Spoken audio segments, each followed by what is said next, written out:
Hello, I'm Logan Hanley, and welcome to the Fabled 42, where we build community through friendship, gaming, and just a little bit of chaos. Except for today, because there will be a lot. We were watching the Kantor Chronicles. You can watch us every second and fourth Friday on twitch.tv/Fabled42, where starting in 2 weeks from now, you will be able to see the full cast together once more. I believe that's July 10th. 10th. There we go. Thank you, God. Yeah. Before we get started with the adventure of how our new two friends meet, Solo, you want to go through announcements for us, really? I sure can. Thank you, sir. Yes, episode 4 is July 10th. It is on the top part of the overlay, so you guys can check it out. Very excited to meet the whole group. Big shout out. Anything that you see is 3D printed is brought to you from our friends from Griffin Co. So please take a look at those guys. We are using Vorpal board.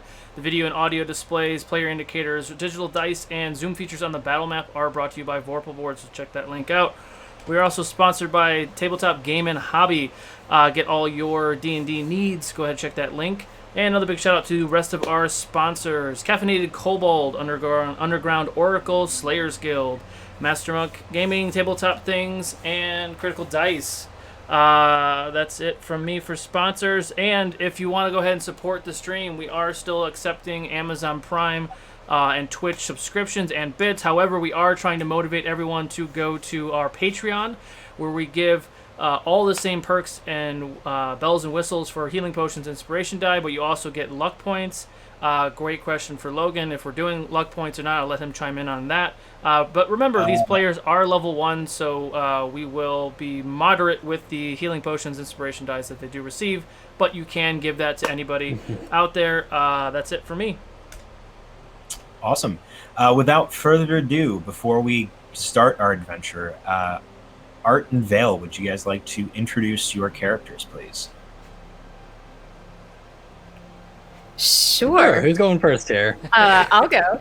Hi, guys. I'm playing Vale, tabaxi monk, and Vale has had a... Gotta find the voice. Vale has had a very hard life over the years, and things have not been good for her for the past sort of years. She's been struggling and was in forced indentured and has recently escaped and is looking for new ways and new adventures and to see the world. And her accent's going to probably change as this goes on because I'm trying to figure it out. Awesome. And Art. And hello, everyone. I'm Eddie. You've seen me on some of the other programs here at Fabled 42. You can also find me on the various social media as Discount Bard. We're here today as Art, the goblin artificer. His voice is also going to change a little bit over the course of time because, it hasn't quite gotten there yet, but we're going to figure it out slowly but surely. Awesome. So, your stories begin, unlike some of the others, in two small cells parallel to each other. In the town of Davenport, you both have had recent run-ins with the law. Art, some of your experiments, if you'll call them that, have gone awry, and you have been taken by the guards, not only for the excessive use of alchemy and stuff like that, but also because you're a goblin. Vale, per usual, you got a little too rowdy at the inn and ended up getting into a bout of fisticuffs with another patron, knocking them out and being escorted very calmly, I might add, to the small dungeon that they have underneath Town Hall. It happens. It's been some time. You guys have been there for maybe a little bit over a day when a brass dragonborn comes and starts to unlock your cages. He leads you up into the main foyer of the town hall, and then up a single spiral staircase to a tower room, to a door at the end of at the top of the tower there.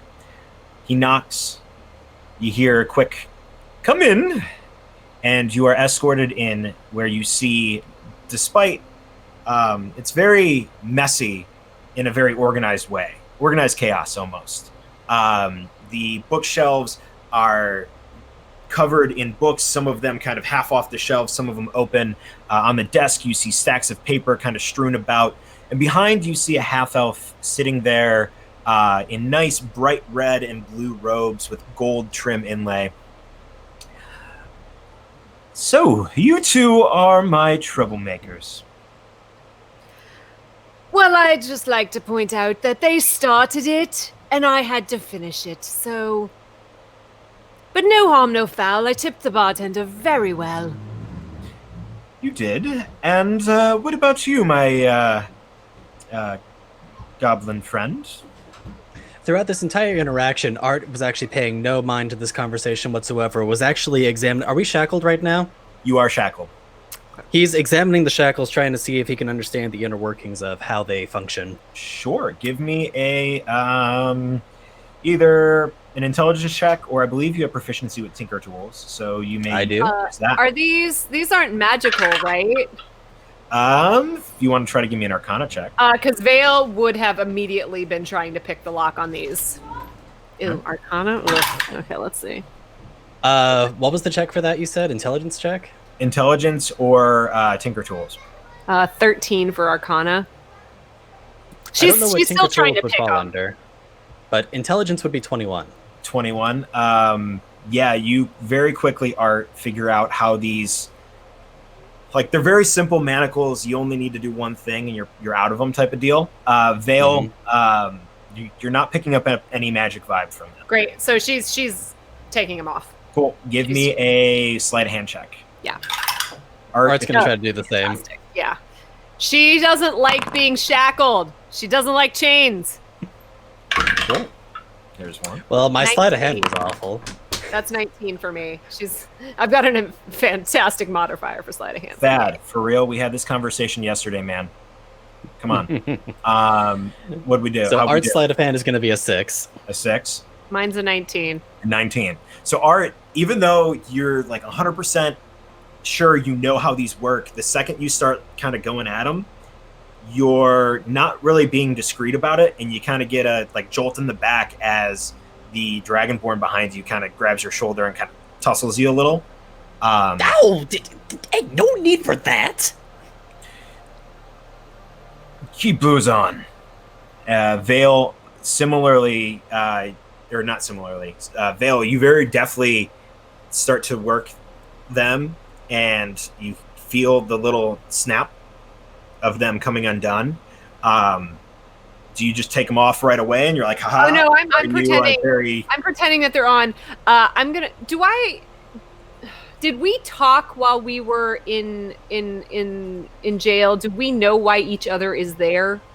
Yeah, you guys have a vague understanding of why each other were there. Okay, what did Art do? Art was playing around with Alchemist's fire when he was caught almost starting the local granary on fire. So his is a little bit more severe than yours, to say the least. It was an accident. And it's a half-elf behind the desk? Correct. I mean, I got the fire to work, so that part wasn't an accident. Vale is going to try and handcuff the Dragonborn. All right. Since I am RPing this to the T today. I've noticed you. We're going to see what happens. Go ahead and try to make a stealth check. Okay. I like it. I like it. I like it. Thad, I love you, but this is behind the screen.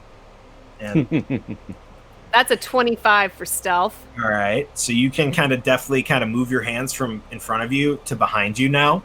And she literally wants to I'm assuming the Dragonborn's behind us, right?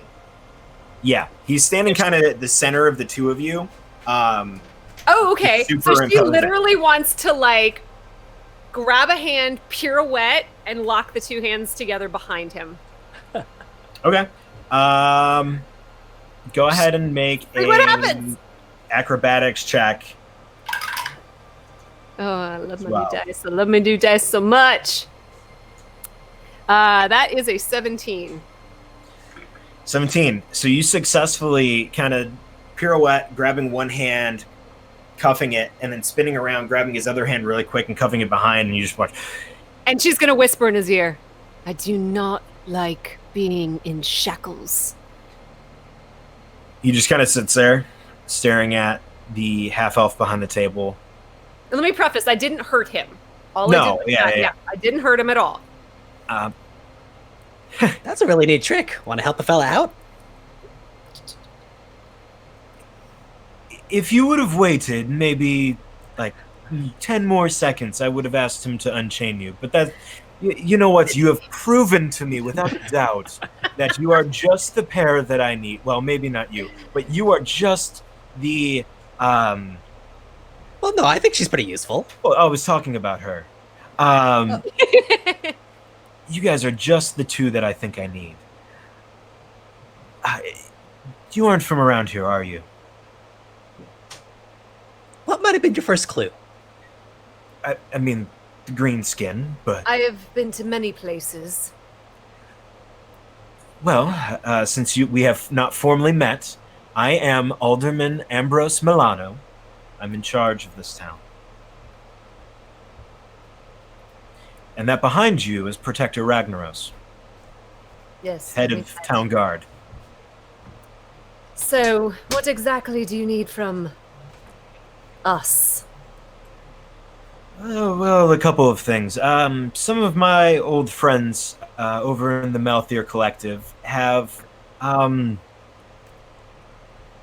taken a pet of mine? Of sorts?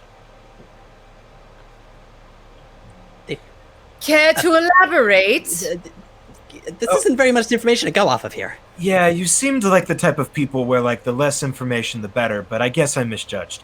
Well, I don't know about my little goblin friend here, but I'd like to know exactly what I'm getting into before I jump in paws first.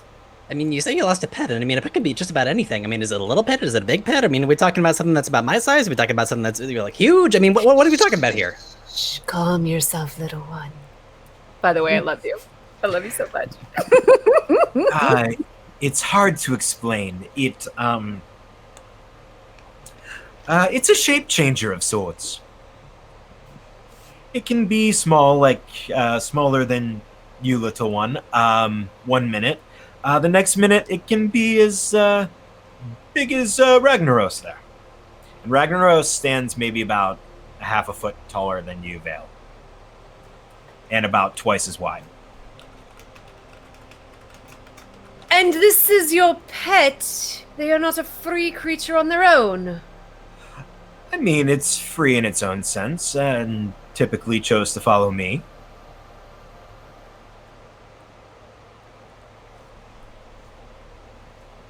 She's just staring at him.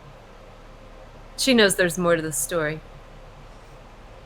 Seemingly, Art seems to lose interest in this conversation and starts looking around the room for various little, any sort of like, trinkets or doodads or anything that he can start fiddling with. Sure, give me a perception check. Perception is going to be let's see, that was 15 on the die, which adds up to 18. 18. So behind his desk, there's a small staircase. It goes up maybe half the flight to what looks like one of those balcony, like one of those windows that's inside of the slanted roof but opens out. I don't know how to explain it, and I don't remember what they're called. I saw it on HGTV one time, or whatever it's called. But it's like a moon... HGTV, Kantor Edition. A sunroof? No. A skylight? A skylight? Yeah, like a skylight, but like it opens up like that, and then it pushes out as well, so it's like a nice little like tiny balcony. I don't know. Anyway, where that is, you see a small telescope looking out up into the sky. Ooh. Art's gonna walk over and start examining it. Cool. Are you looking for properties or like anything specific, or just looking at it? I mean, does it seem like something that would... Is it big? Is it like bigger than me, or is it like a smaller little one? Well, I mean, you're not too big to begin with, so even a small... About 3 feet tall. Yeah, I would say the tripod stands about as tall as you are, given that like normal humanoids like aren't going to scrunch all the way down there. But the telescope is probably about medium size, maybe about right around like a foot and a half or so. It's used more of like for looking at the sky rather than looking at details in the sky. Okay. Yeah. Did there seem to be any components of it that would be easily detached? You could probably mess around with some of the stuff that holds it to the tripod. Okay. He's gonna do that. Cool. Openly? Yeah. I mean, he probably is, because Vale's just like... Yeah. Yeah, he is paying very little mind to what's going on in the room. He's just focused on whatever it is he's Vale doing is right now. perfectly aware of what he's doing. Ragnaros eventually walks up to Ambrose and kind of puts his hands behind with his hands behind the back. Can you take these off of me, please? Sure. Yeah. He grabs the key from Ragnaros' pocket and undoes them really quick. Now, No hard feelings, big man. Dragon, or whatever.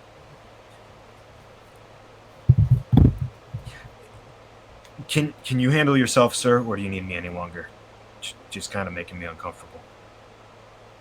You're good, Ragnaros. You can go. And Ragnaros slowly bows real quick and exits the room. Now, either I can pay you before you go get this. Go get my pet. Yes. We have not agreed to anything yet. You did not elaborate as to what this pet is, why they are gone, and why you desire us to bring them back and not him, who just left us. Well, I don't want the local government to be actively involved in a personal cause of mine. This is more of a personal request than a authoritarian request. My pet, like I said, is a shifter of sorts. Well, it's hard to find something if we don't know what it is.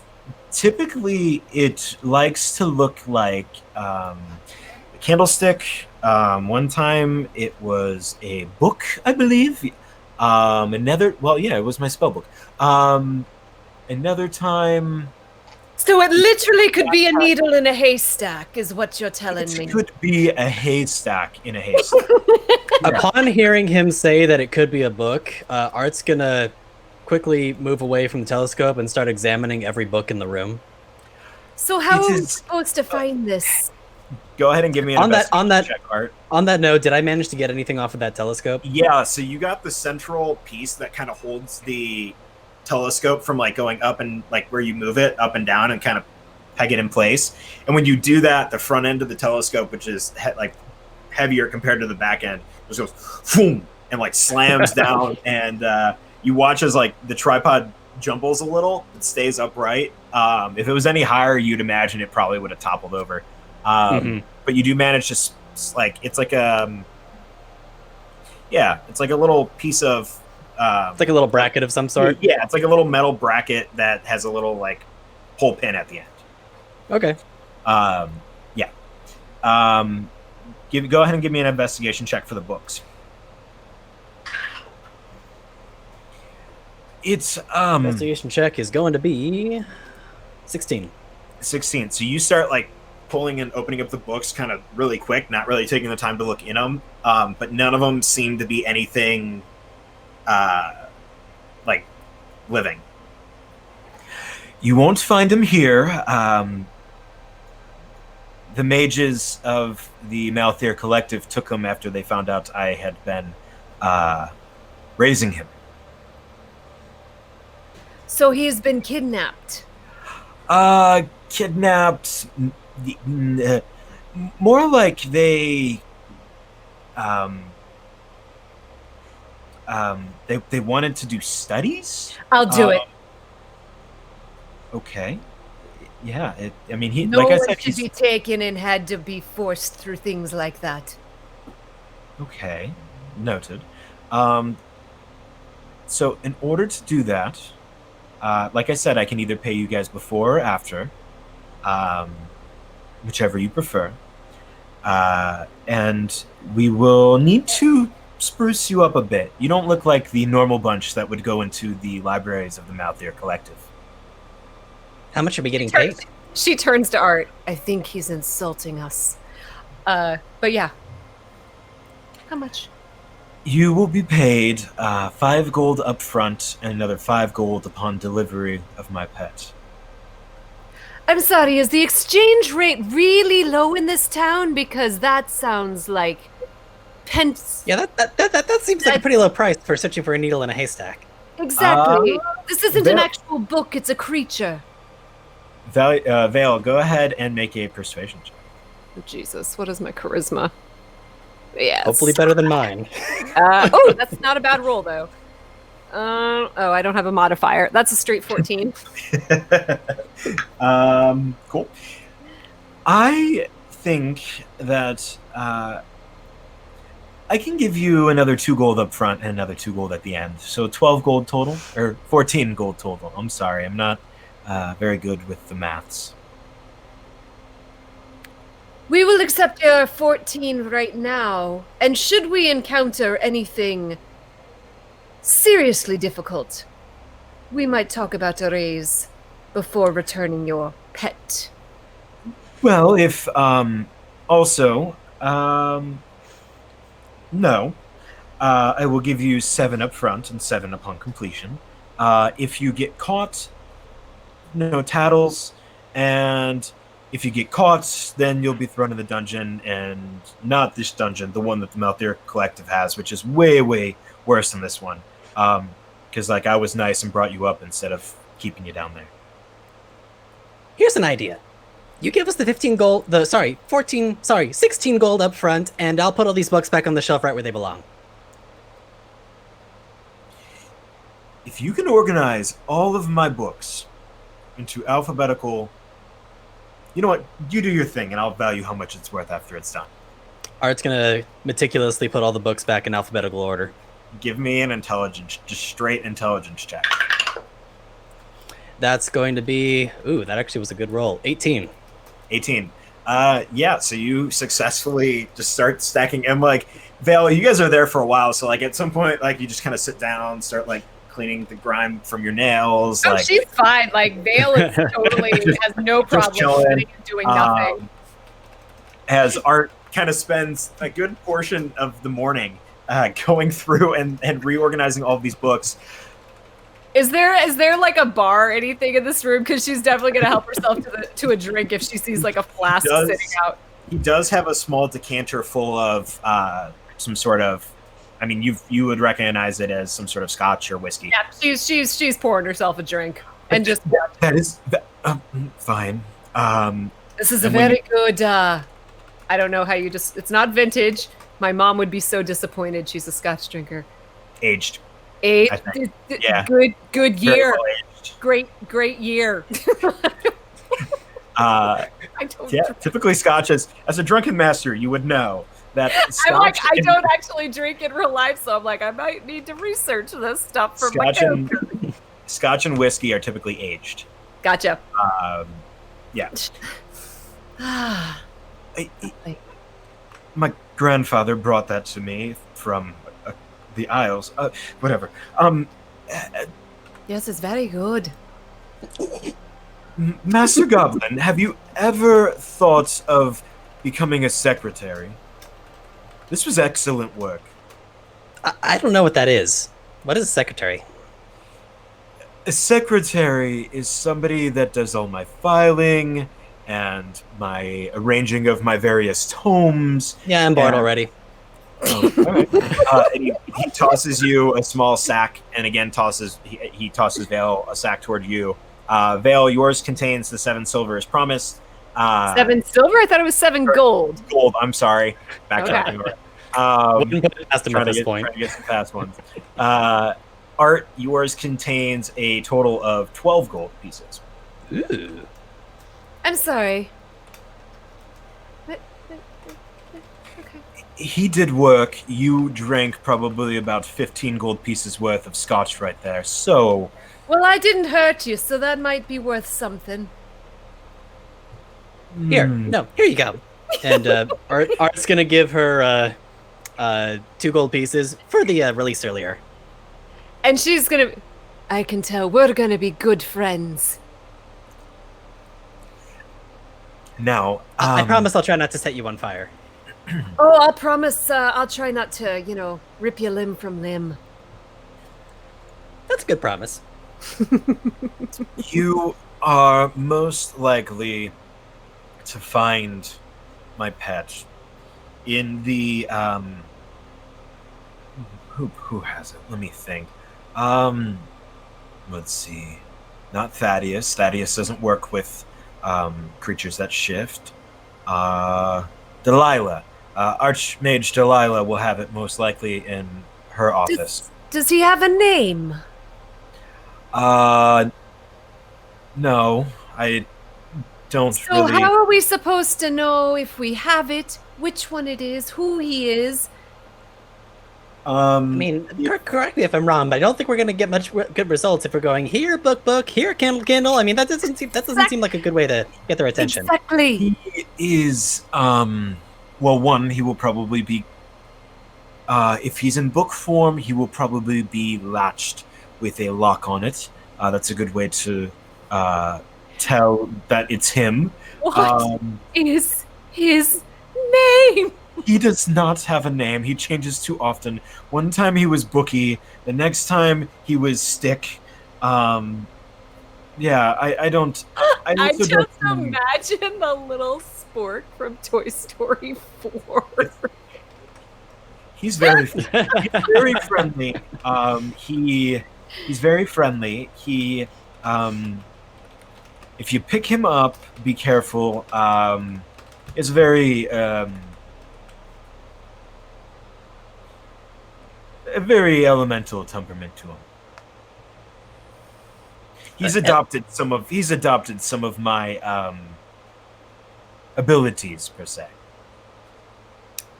And what might that be? He's incredibly boring? No. As I mentioned earlier, I used to work for the Malthir Collective. I was actually one of the archmages there. Art, come back. And No. I don't want to do a lore dump, guys. Vorpal board. Eddie. There he's back. I used to be an arch mage. Oh god. Come back, Eddie. Don't go to the dark. You there, Eddie?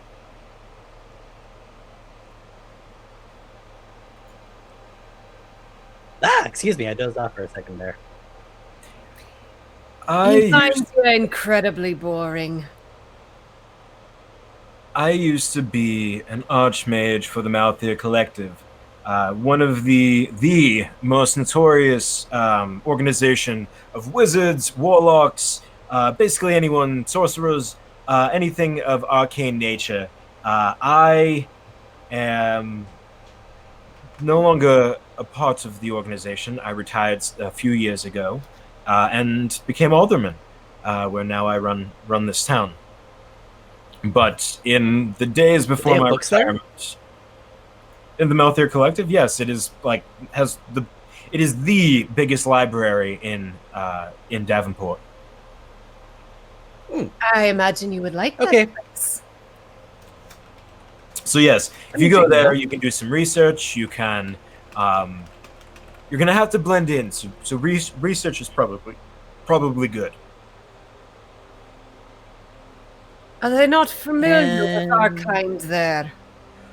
Well, your kind, yes. Goblins, he's the first one that I've seen in a civilized area in quite some time. So he's gonna stick in most out. places they tend to chase me out pretty quick.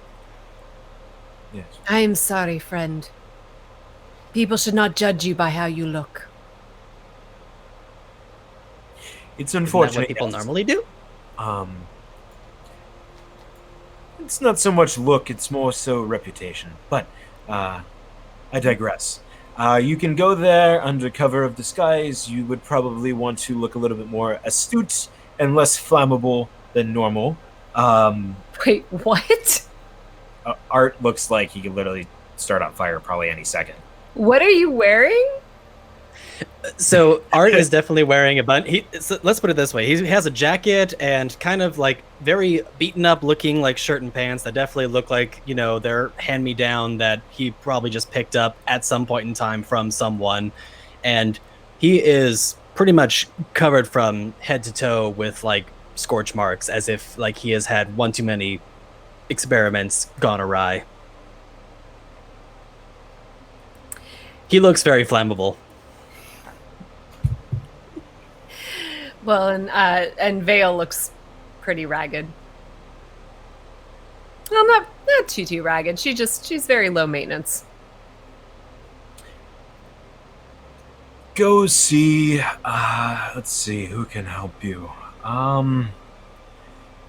If you go see Heda at the Shimmering Lure, you could probably get some clothes either on loaner or purchase them pretty cheap to kind of spruce yourself up a little bit. Very well. As long as All right. they're not very constricting, I can do that. Okay. Well, Are you paying for this? I believe some of my gold that I just gave you would be able to do the trick. I'm sorry. We have to use the gold that you're paying us to go get your pet to buy the clothes that you're requiring us to wear to go get your pet. Yeah, what you So said. now we're having to pay to do your job that you're paying us to do. I mean, if you really like to, you can go in and try to get into the Malthir Collective with what you have on, but Or we could Like I just not do this at all and you don't get your pet back. this is true.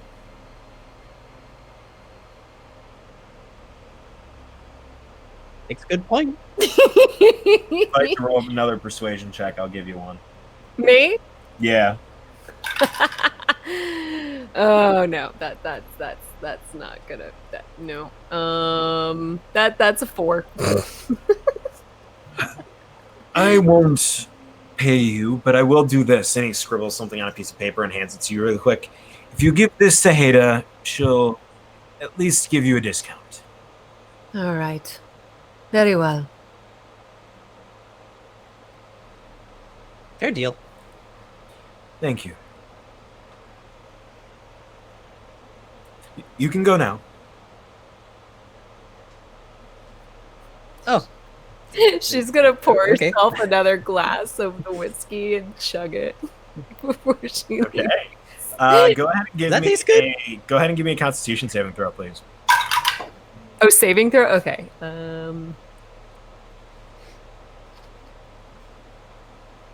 11. 11. Just met. So thankfully you are not poisoned. As you slam, as you slam probably one of the hardest hitting glasses of fire, water, Scotch whiskey, whatever you want to call it, that you have tasted in a long Oh, she's a time. very accomplished drinker. Oh yeah, this is you're good at drinking. This is like the next tier. Okay. In terms of alcohol, that like this is some top end stuff where like you'd put maybe like a Well, I'm assuming like she'd know what it worth. was after she first drank it, right? No, you've never drank anything like that. You've had whiskey before, but you haven't had like that's like top shelf stuff. Okay, gotcha. She's gonna be like, tasty. Also, if you've ever tried to chug a glass of Scotch or whiskey, Oh no, you don't. No, You don't chug whiskey. you breathe fire afterward. Oh no, she was doing it to make a point. She was absolutely doing it to make a point. Is there anything in this room that can act as like a small like vial or flask of some sort? I would say during the course of you looking through and organizing his bookshelf, you probably could have found a couple, like empty vials and stuff. Yeah, Art's gonna take a small little bit of the scotch, cork it, stash it away. He's got no scotch left. Noted. You guys are- Tell yeah, your that- grandfather thank you. Just bring him back. Thank you. We'll find your book candle pet. Haystack. Yes, he What? It's a haystack now? may be a bookmark for all I know. So be Jesus careful. Paper cut. Paper cut. Oh my gosh, That that's should how be I'm his gonna kill you. That's how I'm gonna kill you. You're gonna have to flip through books so much that you're gonna get paper cuts. As you guys exit town hall, going back down that spiral staircase, you head out. It opens up directly into town center, like the main portion of town, the main market. The shimmering lure is on the opposite end, and you see a small hut, maybe about 15 feet wide and maybe a little bit deeper than that, with a small sign attached to the front, not hanging over the top, that has a essentially like a fishing lure on it, and it's bright, nice, like, shining silver with little glints of like glitter on it. Looks like the place. Well, I'm supposed to go inside. Go inside. As you go inside, the first thing you guys notice is that the smell. It's super musty, like old, raggedy. There's a whole wall with clothes like on the shelf. Like essentially, it's like a pawn shop, or not a pawn shop, a thrift store where you walk in and you're just like met with that smell of like just things being everywhere. One corner has like little knickknacks. The other corner has like assorted farming tools. Another corner has like your sporting equipment. The other corner has like little toys for kids. Like it's a nice. It's probably the nicest thrift shop that you guys have seen. Actually, probably the only thrift shop you guys have seen. But behind there, you see an older. Behind the main counter, you see an older human woman. Hi, welcome to the Shimmering Lure. I'm Haida. If you need anything, let me know. I'd be more than happy to help.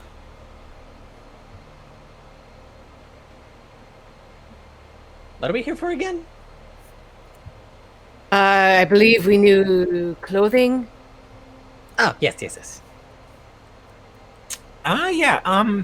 Most of my stuff, most of the clothing that I have is in back.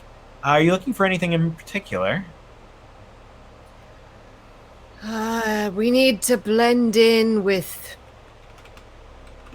librarians, mages, art. Who are we trying to blend in with again? I mean, that's what it sounded like. It sounded like something. I mean, I already got the glasses, and he starts fiddling with his telescopic goggles that he's wearing on his head. So, I mean, I got that part covered, but... She, rubs her eyes for a second. Oh, you're not a halfling. No. You're, Okay, well, if you need anything... He's a goblin, you can say goblin. Yes, he's a goblin. I didn't know we let goblins in town. But Well, that's lovely. Interesting. just go ahead. Yeah, ropes and stuff are in the back. And she's gonna give her the letter that the elf gave us, the half elf gave us. Okay. Yeah. You'll get a nice discount off of anything that you find back there that you want. If you're going, the letter says you're going to the Malthir Collective. I do have some robes down at the end that might fit you, little green guy. Oh, good. And if you want a robe, probably kind of closer to the front of the store. That's where more of my larger stuff is. Okay. Right. And Art's just going to start walking to the back and start futzing through the stuff that Yeah, he was directed and towards. Vale is not at all aware of what would be appropriate clothing. Neither is Art. Yep. Because, like, she lived in bondage. She's been traveling for a year. She doesn't know. Let's do this. Oh my god, this is totally going to be a dark both of you make investigation checks. Okay. I want her to come out, like, looking ridiculous. Oh, golly. That's Oh, boy. horrible. Oh, I might have to switch dice. 15. 15? That's a 5. 5. Right. Okay. So after that, go ahead and roll me both a D100. Did you say wait, both of us or just Art? Yeah, both of you guys roll a D100. Like a proper D100 roll? Yes. I don't know what a not proper D100. A percentage dice with the other one? Yes. Yes. Yeah, got it. Okay. It's a 71. 71? Okay. And Art? 54. 54. So Art, looking through, you immediately find the section. It's pretty small. There's only like 4 different robes there. But the one that that really catches your eye is this almost purple with silver trim on it. It goes a little like right to the top of your knees. So it's more of like a tunic than an actual robe, but it fits like a robe. Trying it on, it fits nicely over your current attire, so you don't have to do a whole lot. How many layers are you wearing now then? 3, which is an acceptable number in wintertime. Vale, you are immediately drawn to this set of, you're not quite sure what it is. You've never seen anybody truly wear these before, but you try them on and you get the latches up over your shoulder and you feel pretty comfy and pretty snazzy, and like you move your legs around and you got some kickage. You don't have anything there's no movement. There's nothing restraining your arms, but you're wearing a nice pair of overalls. And you think you're killing it. Yes. Excellent. So, and she's gonna come out and be like, does this work? Is this what the librarians are wearing these days? Looks good to me. And I guess Art's gonna start looking around at all the knickknacks. I know she's gonna like yell out. Did she get Hedda's name? I don't know. Yeah, she did. Hedda! Yeah. Yes? This is very comfortable. Does this work? You look really nice. Yeah. That fits you pretty well. It's like got the size and everything. They're a little short. They're like capri overalls on you. While those two are having that conversation, Art's taking a look at the knickknacks and seeing if there's anything that he can put in his pocket. Okay. Yep. Go ahead and make an investigation check. I want to see if you find anything notable. Okay, that investigation's going to be a 17. Are there any sort of... Okay, never mind. Sorry, you continue. My bad. There are... So looking through, you see a bunch of stuff. A lot of stuff is like kind of sizable, like that, which for you is like that. The couple things that stand out are there is a small, maybe about foot long rod, and then there is a small. You can't tell what it's made of, but there's a small like rubber duck looking toy as well. Picking it up, it's got some weight to it too. Art is going to look at both of these things entranced and try to pocket them. Cool. Sleight of hand.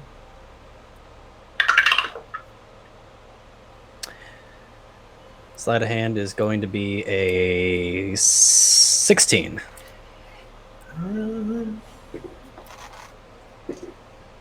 Yeah, so you manage to like slide the rod into your through your cloak or in your robe, and then you kind of pocket the duck behind you as well. Awesome. Vale, anything else you would like to do? Does she see any sort of pointy things? Pointy things. Yeah, so over where like the farm tools are, you see a pitchfork. You see a like a hoe. You see like some smaller digging tools. Those are like the most pointy things that you notice. This doesn't seem to be like a weapon. Okay.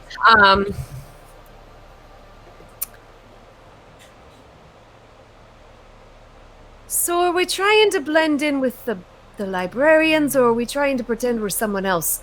Because with that pitchfork over there, I think I could pull off farmer. Farmers go to libraries, right? She has no idea what she's supposed to look like. Yeah, farmers can go to libraries. Yeah, But apparently monks can't and goblins can't. Like,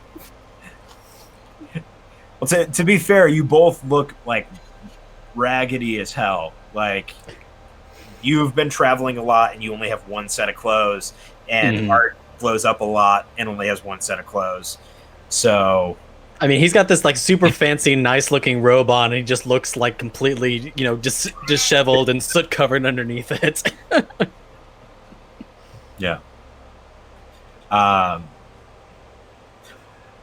you guys bring your stuff up. That'll be 2 gold pieces each. Or no, I'm sorry, 1 gold piece each. Oh, okay. Art gives her the gold. Thank you.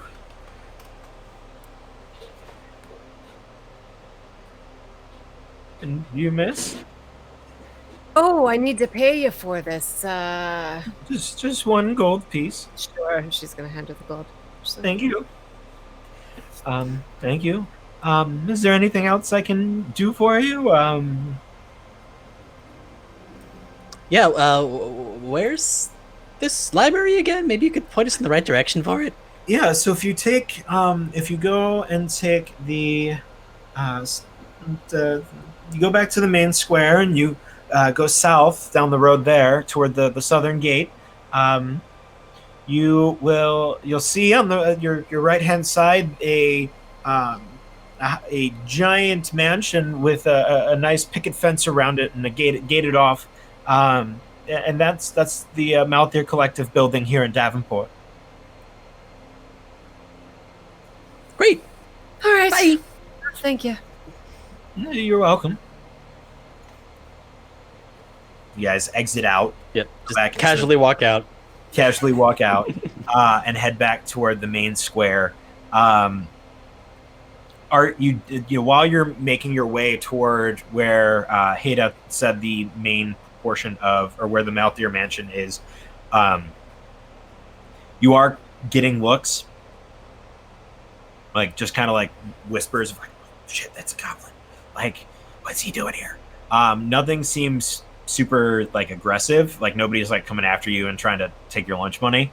But you're definitely sticking out in this crowd, and definitely like they're taking notice of it a little bit more. As you get to the gates, you notice that on the opposite side there's a small gatehouse and 2 armed guards in red and purple robes, red and purple tabards, step out. What's your business? We're going to the library. Looking for a book. Or a candlestick. Okay. Or a needle.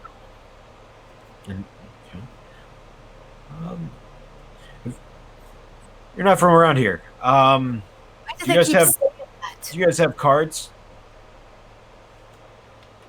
Did he give us cards? Give us anything? No, you did not. Okay, if you're looking to come here and you don't have cards, you will first have to go through the process of obtaining one. What are these cards? They are cards that anybody who has access to the library of the Malthir Collective have. Do you know... Shit, what's the name of the guy that we talked to who sent us on this mission to begin with? I'm so bad with names.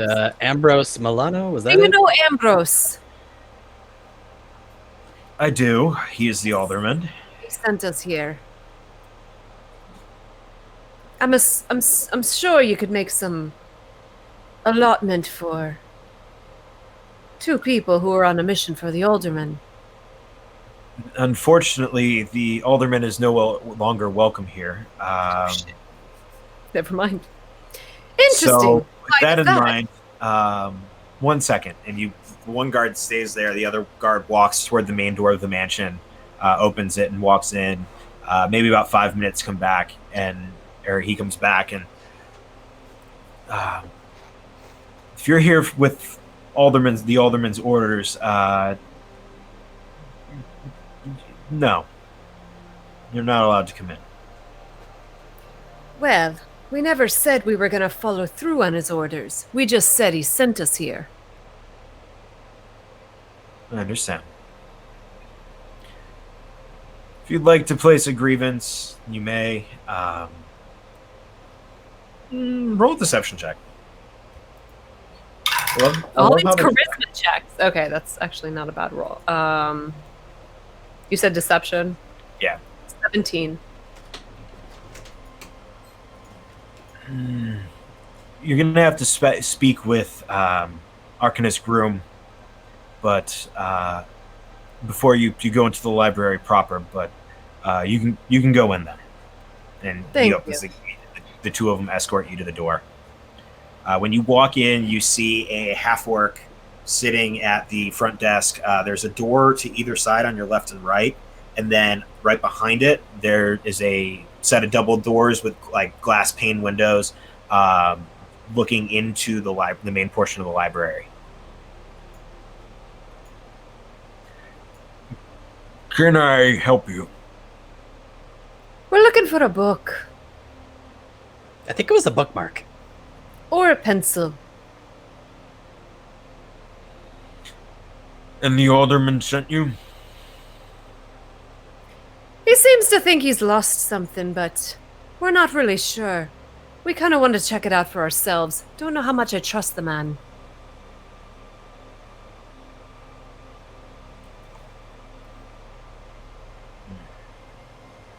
He pulls out a piece of copper wire and whispers into it, and then folds it up, puts it back into his pocket. Here, take these. And he pulls out these little slips of paper and almost magically stamps them. Like it's almost like a card trick where the writing's isn't on the card and then the writing is. And he hands you each a card. This will oh my, that was, I love that. That was whatever that was. That was this will get you into permission to stay in the main portion of the library for the day. We thank you, sir. Thank you very much. Out of a point of curiosity, why is the alderman no longer welcome here? That's not a question I can answer. Well, who can answer it? One of the archmages. Very well. I wouldn't go poking around that if I was you, though. Can you answer how you got the stamp on these cards? And he goes like that over the top of your card, and there's no longer a stamp there. And then he does it again, and there is. That's a neat trick. Yes, thank you. Took me quite some time to learn it. Well, I hope to one day learn it myself. That's a neat one. So where do we need to go next? Well, we can go into the library. Wonderful. That would. I mean, that's why you're here, isn't it? Exactly. Just wasn't sure where the door was. Right in front of you. You guys enter the library, and it from the outside of the building. From the outside, the mansion is only 2 stories, but when you step in, and you step into the open up the double doors and go into the library proper, you see 4 stories of library. I don't know why I couldn't think of the word library. There's a small, maybe about 20 by 20 foot square in the center, and then there seems to be some staircases that lead up to the other levels on either side of the room. The main chamber itself is about 40 or 50 feet wide by 40 or 50 feet deep, and there's just bookshelf after bookshelf after bookshelf. Pretty much as far as the eye can see in front of you, as far as the eye can see above you. Vale's just Art's like, jaw just about drops. and Vale's just like, well, shit.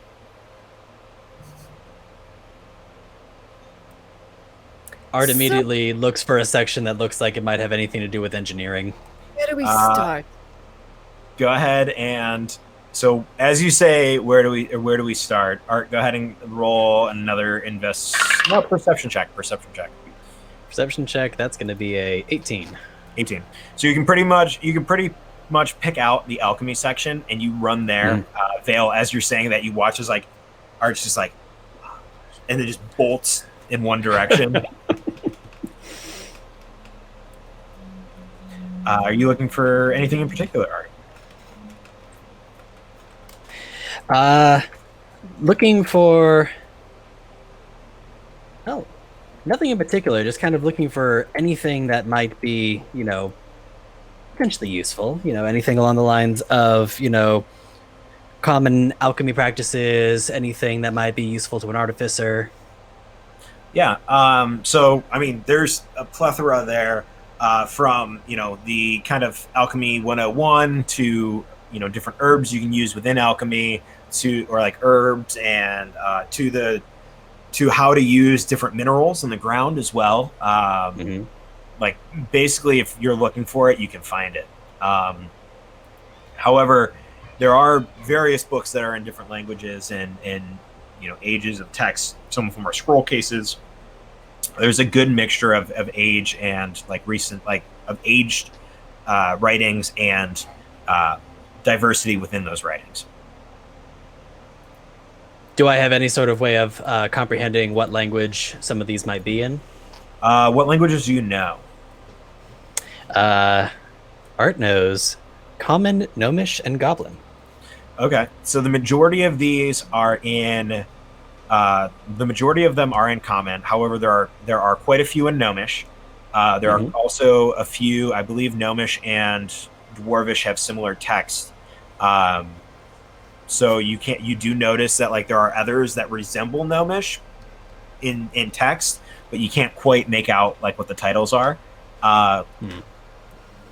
There are a couple more finely written ones as well, which again you don't know the languages for, so you can't really you're not really knowledgeable on that.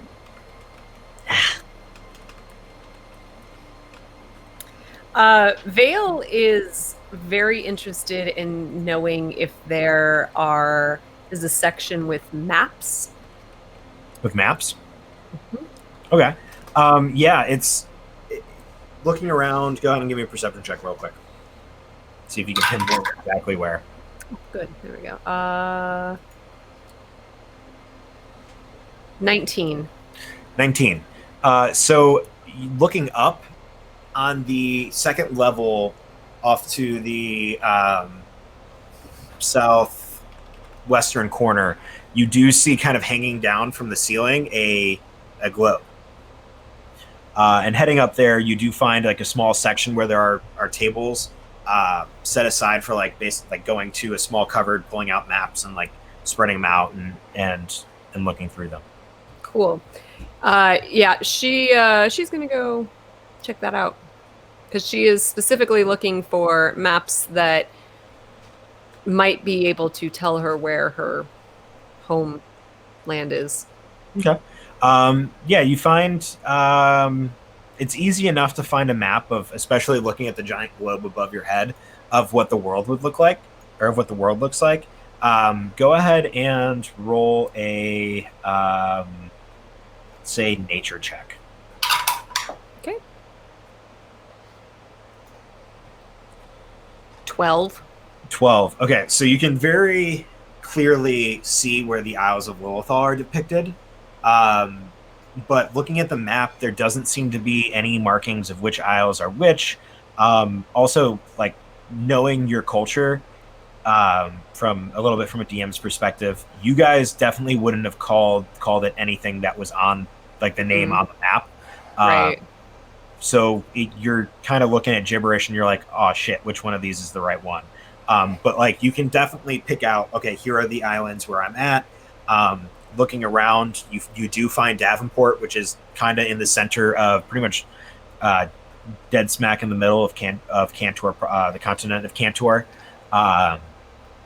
and the river as well that goes down to the sea, which is the Great Divide. She is. And would she recognize what languages are written there? This map is mostly written in Common. There are a couple that are. If she you just know, wouldn't know what other people called her island. Yeah, it's not so much. It's more so that it's more so that your people were more indigenous than. Yeah, exactly. Yeah. So they would have different names. She's gonna look around and see if anyone's looking, and she is gonna fold up that map because at least she can see the general area, and she's gonna pocket that map. Yep. Go ahead and make a sleight of hand for me.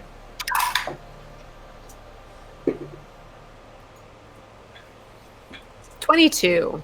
22. You successfully and deftly, kind of looking around, fold it up really quick and put it into your find somehow the front pocket of your overall is larger than, actually no, you just fold it up really tiny and put it in the front of your overalls. Yeah.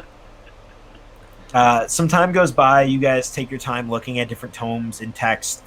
Art, you pretty much find the dummy's guide to alchemy, pretty much, and some other tomes that are useful to you, that can help you on your journey. I don't know if you would like to try to snag those as well. You guys feel like the sticky. Oh, absolutely. You guys feel Where like are you storing all of these books, Art? You guys feel like the sticky finger bunch of. Do you have a bag of beholding that I don't know about? a bag of beholding. A bag of beholding. That would be scary. Behold all the things that I have pocketed. Do you have a bag of holding that I'm not aware of? Is she? I mean, if she's watching him pull all these books, is she seeing where these books are going? Well, so he's on the first floor, and you kind of are like, all right, cool, he's off doing his thing. I'm going up to the second one. So you may not even notice him. You probably don't notice him at all doing pocketing these new books. The other ones that you've seen, you saw him once kind of put something into his robe. But other than that, you haven't seen anything quite yet. Art, do me a favor and roll a sleight of hand 2 times. How many times? Twice. Not with advantage. They're 2 separate rolls. Yes, and you want to know both results, I'm assuming. Correct. Okay, so the first one's a 6. Okay. Second one is an 11. Okay. So as you put the first book in, you look around and you don't think anybody's noticed you. And then you go to put the second book in and you look around and you're pretty confident that nobody notices you. But as you walk around you're looking through the books and you go to pull one of the books to see what it is, looking through that little slit in the bookshelf, you see a face looking through at you. Oh, well, hello there. And Vale would have made her way back down after she was done with the. Yeah, yours was relatively quicker than Art's was, so you're down there around the same time, or at least coming down the stairs as you see, kind of from the bookshelf, on one end art, and on the other side of this bookshelf is a little halfling. Hi. What you doing? Am I? Yeah, And I'm fascinating. I'm here hearing all this, You're, right? Yeah, you're here. Like you're kind of good. walking down the stairs, and you can see through. Like you can see both. Like you're Okay. coming in parallel or perpendicular to them. Like no, parallel technically. But yeah, you can see both sides. So you can see them starting to have some sort of conversation. You have a fascinating library here. Just so much useful information here, and just all this. It's wonderful. I'm learning so many things. Oh, by the way, have you seen a pet here? A pet. What kind of pet? It's supposed to be a pet candlestick, or it might be a bookmark. It could be a pencil Or a book. or a book. Yes, yes. But it would be a latched book. There is a latch book in Archmage Delilah's office. I Oh, think. well, where's that then? Is that who we were talking Um, about? I think so. you guys don't seem like you belong in the Archmage's quarters. Why does everyone keep saying we don't look like we belong? I mean, Have you seen this robe? I mean, it's so fancy. It's And it's I mean, purple I and don't know who you are. Are you new to the collective? He looked. This little halfling looks at Art. You're new. You must be new to the collective. I heard they were branching out and trying to find more. What's the word that isn't so rude? Monstrous races to fill the gap in some of the in some of the schools of magic. So like you must be one of the new recruits, right? Or like new admissions. Yes. yes. And Is- you're probably here to look at the farmer's almanacs. Sure. Right. I knew I should have gotten the pitchfork. Yes, yes. Oh! I thought you did get it. Okay. Oh, you didn't get the pitchfork. Okay, that would explain. Oh, that's right. You came here because you needed to have a how-to on how to pitchfork because it's a learning experience. Yes. Mm-hmm. Isn't that like the first thing you get? I don't know. I'm not a farmer. My people She's a don't, new farmer. we don't use pitchforks. We are more traditional. But, you know, modernization, What's more- agricultural revolution. What's more traditional than a pitchfork? Pitch claws. Okay, I like that. Okay, that's you don't get a lot of. How do you get? I'm not gonna. Whatever. Why do you think she's trying to upgrade? Yeah, it makes sense. It makes sense. The claws probably don't work very well. Yeah, they can't. Yeah, no, I don't know. No, and it gets stuck in there, and then you have to clean it, and no. And you break one and you can't fight. Yeah. Well, typically, her office is on the 4th floor. I believe if you go to the right after the stairs, it's like the 4th door. Perfect. Great. But Thank you. if you haven't met her yet, I'd probably wait until after one of her classes to talk to her if you're really trying to do that. Yeah. I wouldn't. Do we I want to wouldn't really feel like disturb pushing. her? I mean, it seems like her time might be really valuable. It might be good if we just kind of got We in could and, just- got what yeah, we were looking don't for and bother left. her. Just go in when she's not there so she doesn't even need to worry about us. Yeah. Roll a deception check. One of you with advantage. Or Or both, well, or both of you. Or both I of you. just that's rolled fine. a 19. We'll see if I can get a 20. Okay, yeah. So that's Well- a 19. My first one was a no. My second one was a 3. All right. So, 23. But I need to check what my actual addition is here. But it's either way not good. Yeah, mine's a 23. Oh yeah. 23 and a My highest one was a 3. great. I mean, you possibly could. I mean, she is pretty busy and is really important. She's the one who runs most of the classes here. So she is quite busy. If you come back tomorrow, she is hosting like classes do start in the next couple of days, so there is some like orientation stuff going on. Yeah, that's good, but we don't want to have to waste her time. Need to bother her. Okay. It'll take 10 minutes tops. 5, 20. Sure, you could. Okay. Yeah. All right. I mean, I'm not in charge of you guys, and like I don't report to her technically, so like you guys can do whatever you want. And he walks out of the room. Yeah, she goes with him. Okay. Where are you guys headed? You guys headed up and up and up? Yeah. Yep. All right.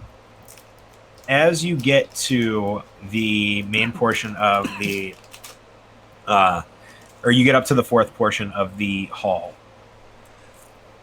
or the library, you go to where you're directed. Are you guys doing this stealthily? Are you guys being a little bit more? Or are you guys just kind of just going there, boom, like beelining it straight there?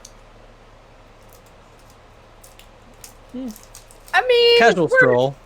Exactly. Casual stroll. It's Um, a library, you know. Oh, look at that book. Oh, yeah, that over there. Mm-hmm. okay. Mm, As books. you Pencils. as you guys get up to the fourth floor, you turn right once you get out or get up from the top of the stair, get to the top of the stairs. You go to the door that they recommended, and you open it, and you see a nice long hallway, maybe about 20, 30 feet long. Just empty Anything hallway. of interest? Yeah, I mean there are like paintings and stuff on the wall, but it's pretty like in like sconces and stuff on the wall with torches lit. Okay, so it is lit. Okay. And then on the far end there is a set of double doors. This Solid. seems like an unnecessary waste of space.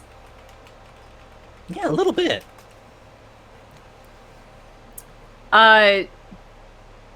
Do I hear or smell anything that seems off? Because I mean, like we're in this big library, and all of a sudden we have an empty hallway. Go ahead and give me a perception check. Yeah, she probably isn't going to tell anything. A 9. A 9. It smells like stone. Cool. Yeah. Hmm. And burning. Art's going to take that bracket from the telescope that he had taken earlier, and he's going to give it a gentle chuck down the hallway. Okay. Give me an athletics check, please. What's with these rolls today? Dice jail. Would you like to borrow my dice jail? Seriously? Oh, do you have one? That would just be fantastic. Oh, look at that! That's adorable! I love it! 4. 4. So you... Yeah. And it doesn't really go very far. And you kind of hear the ting, ting, ting, ting, shh, as it slides. But nothing happens. Well, there's my idea.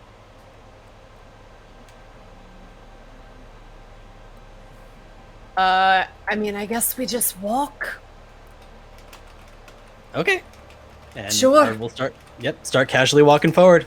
And along the way, pick the thing back up. Yep. So as you guys are casually walking along, I need you to make dex. No, I'm kidding. You guys seem to get to the. Yeah. The walls open up and a million darts shoot at you, and there's snakes. Yeah. Where's the boulder? Every bad trap from Indiana Jones is now on this hallway. In a library? In a That library, actually makes yeah. sense, though, doesn't it? As you guys get to the end of the hallway, nothing seems to happen. You guys get to the door, and what would you like to do? Open the door. Yeah. As you go to open the door, it is locked. She would like to pick the lock. Go ahead and give me a. Do you have thieves' tools? I do. Go ahead and give me a thieves' tools check. Which, if you're Can Art assist her? Yeah, what is that? Just a straight roll? So if you're using thieves' tools, are you proficient with them or do you just have them? I mean, that's not something that shows up in your proficiency chart. I mean, it's listed under tools that I am proficient with. So then you'd be proficient with it. So you'd add dexterity and your proficiency bonus to it. Got it. Okay, cool. Cool. How are you assisting her?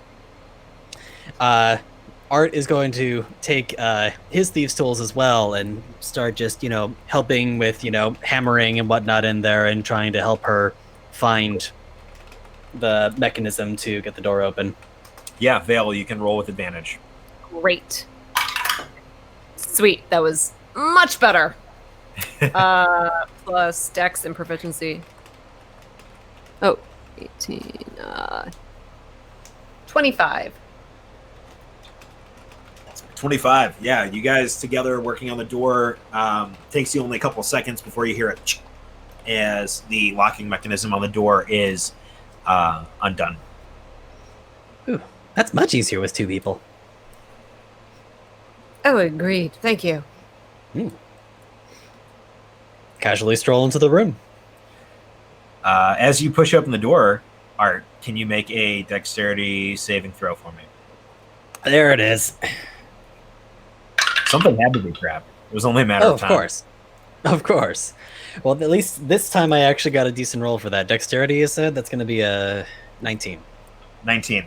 So you'll take half damage. But as you go to grab the door and the door handles and push the door open, you feel a shock of electric energy coming from it.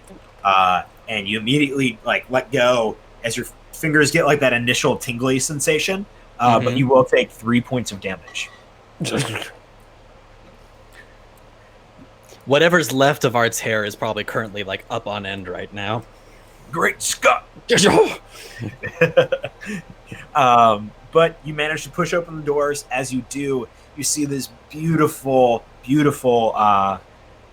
small this beautiful office in front of you. There's bookshelves on either side. There's a small it resembles the globe from inside, or that you saw, Vale, but it's more kind of ethereal in nature. It's a light coral green color, and it's spinning in the air. And around it you see a moon. And then on the far end you do see a desk with a couple of candles sitting there, with a bunch of books and a bunch of papers and scrolls and stuff. And then behind the desk is a stained glass window of an archmage or a mage of some sort fighting a demon. Also a small pedestal that looks to have a book on it. Okay. Yeah, I mean, I'm gonna see if we can lock the door behind us. Okay. Careful touching that. And make a go ahead and make a sleight of hand check again to try to lock the door. I had a shocking experience on the last one. 15. 15. Yeah, you hear it latch back over. Okay, cool. Yeah, I mean, gonna check out the candles, that book that's on the podium. Cool. If you guys would both like to do an investigation check to check out the room as a whole, you guys may. Oh, that's Sure. a very good roll. While we're looking around for what we're looking for, I'd also like to look around and see if there's anything in the room made of brass. Like brass. the candlestick? Dirty 20 for me. Dirty 20, okay. Natural 20. Natural 20. So looking around the room, other than tons and tons of books, the one thing that does catch both of your guys' eyes is the book on the pedestal, or the pedestal. Yeah. Podium stole. The Podium of Soul. Podium, that thing. It's a pedestal. Yeah, whatever it is. Whatever I said earlier. Pedestal. I think it was pedestal. And it does Chalice from the have palace. a small latch over with a small lock as well. Art, looking around, you do find 2 candlesticks that both have. You said you're looking for brass or copper, or yeah, Preferably brass. Bale's Yeah, gonna brass. knock on the book and be like, "Hello, hello." Nothing happens. Pick it up. You pick it up and like shake it. Nothing seems to happen. Gonna open it. It's locked. The latch on it is locked. She's gonna pick it. All right, go ahead and give me another Thieves' Tools check. Hey, Art Art, do you pocketing wanna? the candlesticks. Yeah, he's All right. looking at the candles. Okay. Let's go. You have two candlesticks. Excellent. 22. 22. You very deftly, using your Thieves' Tools, unlock the small lock, and you hear it chink as it pops up. You take it off, I assume. Yeah. Of course. Mm-hmm. You open the latch, and you see what looks, as you open the book up and you start flipping through the pages. You see what looks to be a spell book of some sort. You see a bunch of arcane runes and glyphs and sigils as you flip from page to page. You're not quite sure what they mean, not being arcanely astute. But you you can recognize a spell book when just by flipping one. Like, you can tell this is definitely looks like what you're supposed to be looking for. Okay. Does Art Right. notice this? Okay, Art, you know the magic stuffs, right? What does this look like to Yeah, you? I know. Art comes over and takes a look at it. Go ahead and give me an Arcana check. Oh, another natural 20 plus 4. Woo! Nice. Woo! So Finally with getting some good rolls. With that natural 20 for a total of 24, you recognize this as a spell book, but as you flip through, if this is really, you keep thinking in your head, if this is really the book of Ambrose Milano, he is a lot stronger in the arcane arts than you guys both imagine him to be. Like, we're talking, like, you're looking at some of these, and these are things that you've never heard of, or that you've only heard of, but they are powerful spells. These seem like some really advanced magic. I mean, they are mages, right? Yeah, but this is like really advanced. Like, maybe not something they should be having. Does it seem like stuff that would be of a questionable nature? Looking at it and picking out some of the spell names, no. It's more of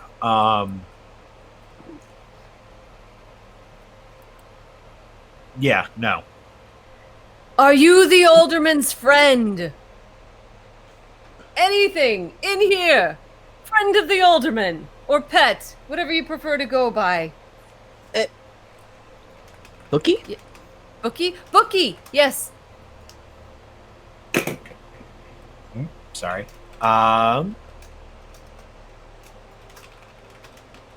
Bookie. As you guys are like looking around and yelling "Bookie" and "Bookie," you hear a voice in your head, both of you at the same time. It's not nice to sneak around a library, let alone my own personal study. Is the book talking? Yes, I am talking. Hello, Bookie. Is it the book we're holding, or is it like coming from somewhere else? Well, you guys hear it telepathically in your head. So, Okay. so like, there's no voice in the room. It's just Right. in your. Are you the alderman's friend, Bet? I used to be. Until he left. Well, he seems to think you left him. Pretty sure he was the one who left the collective. At least that's what I recall. Because you made it sound He's- like you were the one who left. So he left and wasn't supposed to take you with him. Well, no, I had my job here. What's your job? Archmage and scholar indoctrinator. Oh, so you're the Archmage. At this point, you guys like both hear some shuffling behind you as a woman steps out from like the side, like out of nowhere almost. All right, I'm not doing this anymore. This is Are you guys really that stupid? Well, we weren't exactly given specifics as to what we're looking for. We were just told we could take. Yeah, exactly. Give me a book, give me a pencil, give me a candlestick. So of course, it would be natural to think it was talking to us. That thing is not as powerful as, nor has the capabilities to do such thing. Great. It's an interesting book you have. Yeah, it's very advanced stuff. It is. And if you wouldn't mind, I would like you to put it back. Oh. Sure. Right. And coyly put it back on the... So, have you noticed pedestal. any new bookmarks around here lately? You watch as this woman walks around the table, and kind of like motions you, snaps her finger, and you watch as two chairs pop up on the opposite side of her table. That's a cool trick. Would you mind having a seat? Art Sure. fascinatingly examines the chair before slowly taking a seat. It's a very well-crafted chair. Very, very finely made. Yes, it's very nice. Oh, that was DM describing it to you, not Oh, okay. even though it sounded like me in character. I'm sorry. I can guys totally think- picture her describing the quality of the chair, but... You guys take a seat, and she goes and closes the book and latches it and locks it again. Now, if you wouldn't mind explaining why you're here. I thought we were perfectly clear on that. Looking for a bookmark, or a candlestick, or a pencil. Or a pencil. Or a book with a latch. Or the former spellbook of Ambrose Milano. Oh, yeah, see, he was really, really vague on the details there. He said he lost his pet. I mean, it is a pet of sorts, yes. How so?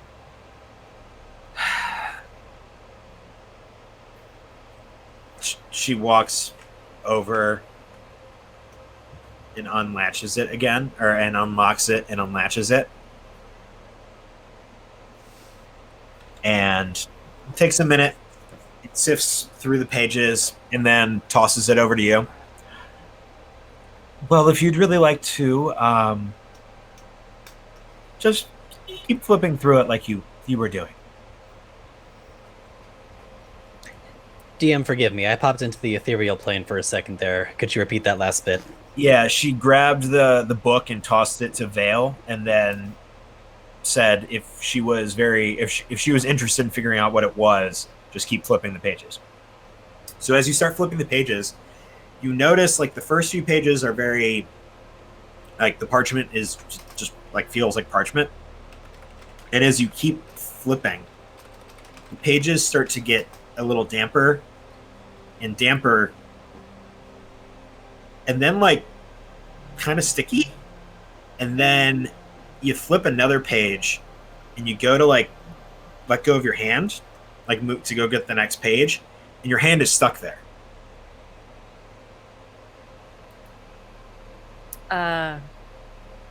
What's going on? Does a 15 hit you, Vale?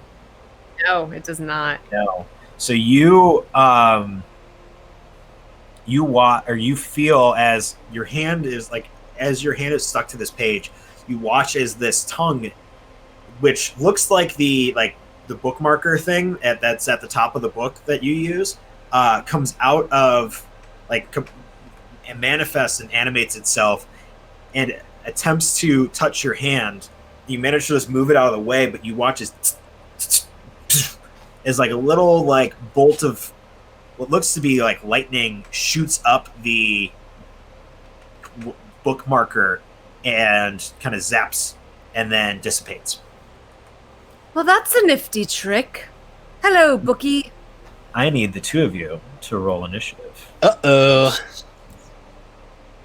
Oh, wait, on Vorpal. That's right. On Vorpal, hang on. On Vorpal, yes. Let me find where my... Oh, look at that. There it is. Come on. 5, so 25.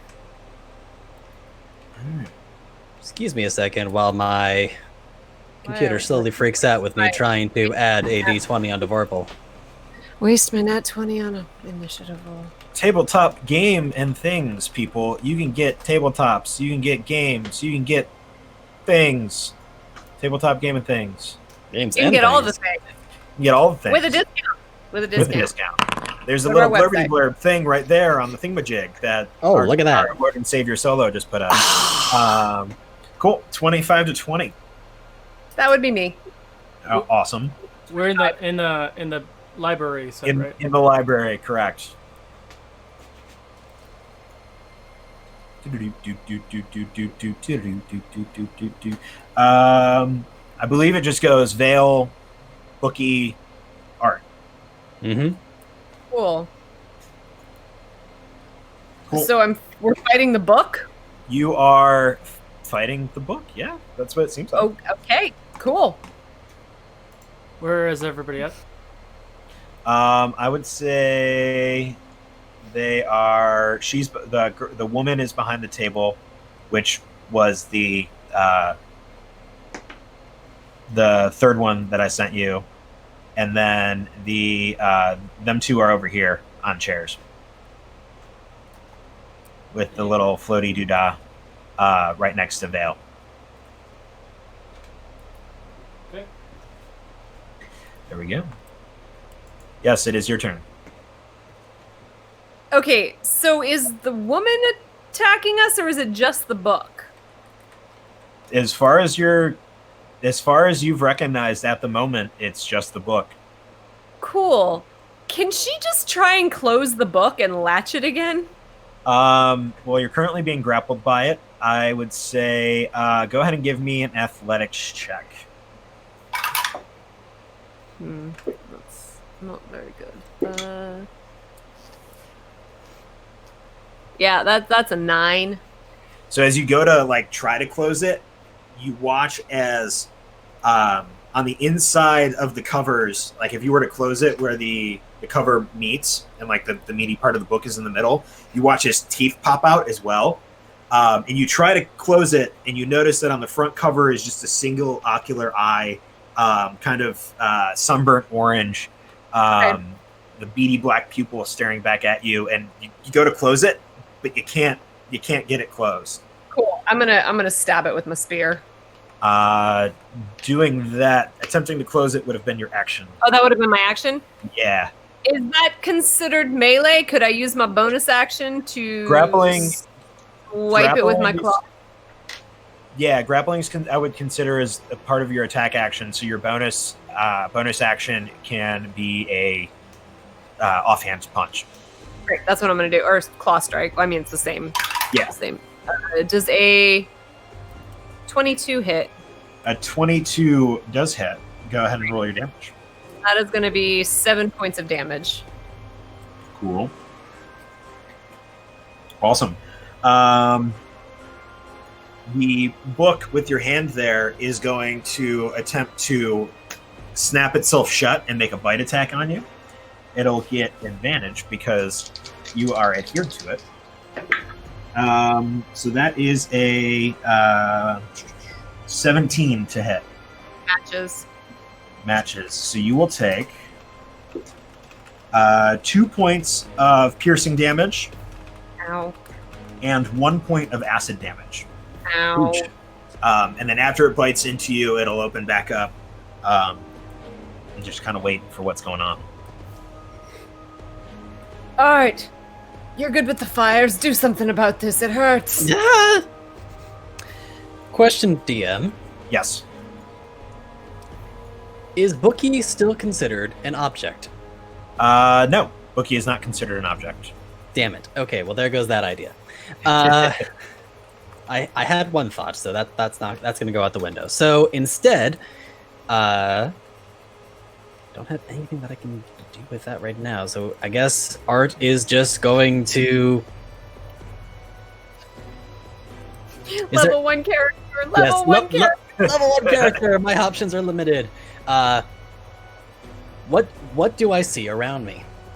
Some chairs, some other books, some candlesticks, a couple like glass vial type stuff. Are you looking for something in particular? Yeah, actually, is there another book that's within close proximity that I could theoretically aim towards Bookie? Yeah, there are a couple books on like books and scroll tubes on the Archmage's desk that Great. you could use. Art is going to go towards the nearest book, aim in the direction of Bookie, and basically just concentrate on it, aim, and then flick and cast Catapult on the book towards Bookie. Ooh, okay. Do I have to make anything, or is that an attack roll on your part? Dexterity saving throw. Dexterity saving throw. How does a 6 sound? A 6 fails. So Awesome. the book that I just flicked towards Bookie flies in the direction of Bookie and will collide directly with him, dealing 10 damage. 10 damage. Jeez. Wow. All right. I'm assuming Bookie is less than 90 feet away from me. Yeah, Bookie is like 4 feet away from you. Perfect. Cool. Miss Vale. Okay, now she's gonna stab it with her spear. Awesome. Go ahead and make a attack roll. Does a 14 hit? A 14 just barely misses. Son of a poop. This is a very strong book. Okay, well, a 19 plus whatever will hit. A 19 plus whatever will hit. That is correct. Okay. However, what's the total? 26 to hit. Yeah, you're good. Yeah. And that's going to be 8 points of damage. 8 points of damage. Bookie is looking like mighty messed up. Bookie will attempt to bite you again, Vale,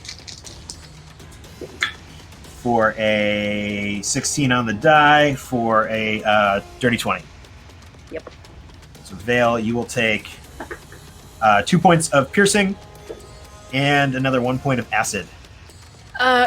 Guys, can we heal this book, please? It really hurts.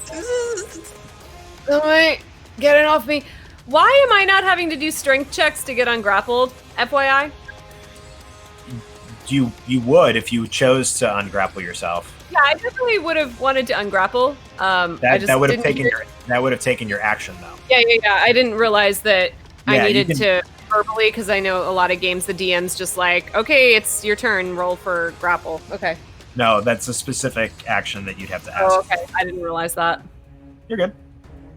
'Cause I'm about to die. Yep. Art, your turn.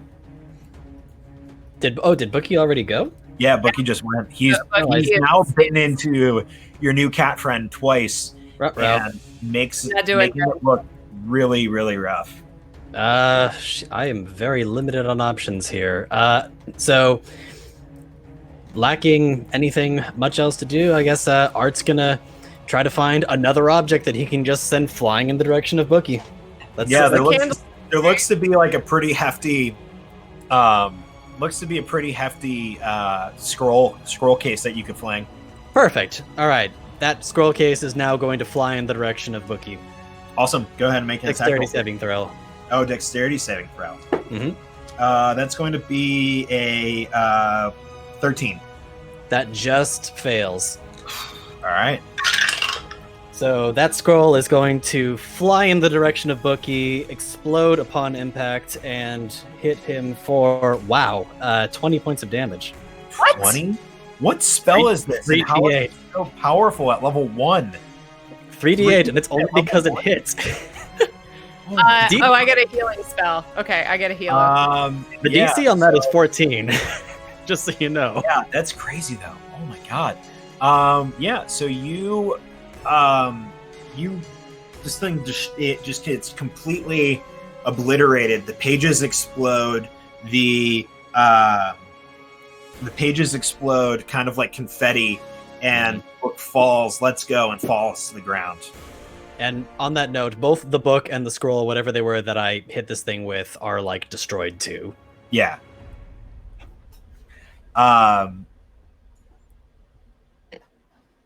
You watch as the Archmage reaches into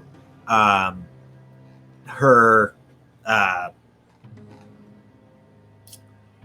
sleeve and pulls out a small vial and hands it to you. I think you need this.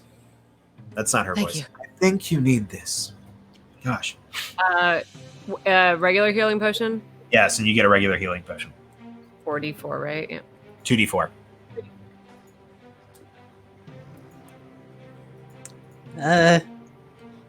Cat friend okay? Is it plus anything? Yeah, plus 2d4 plus 2. So that'd be 9 total. Great. Yeah. Much better. Thank you. Thank you. Whew. Level 1 sucks. Okay. He didn't say it was gonna hurt that much. Yeah, and we didn't do anything to it. Why would it just attack? It's through our various studies, it is kind of like a puppy. It likes to play.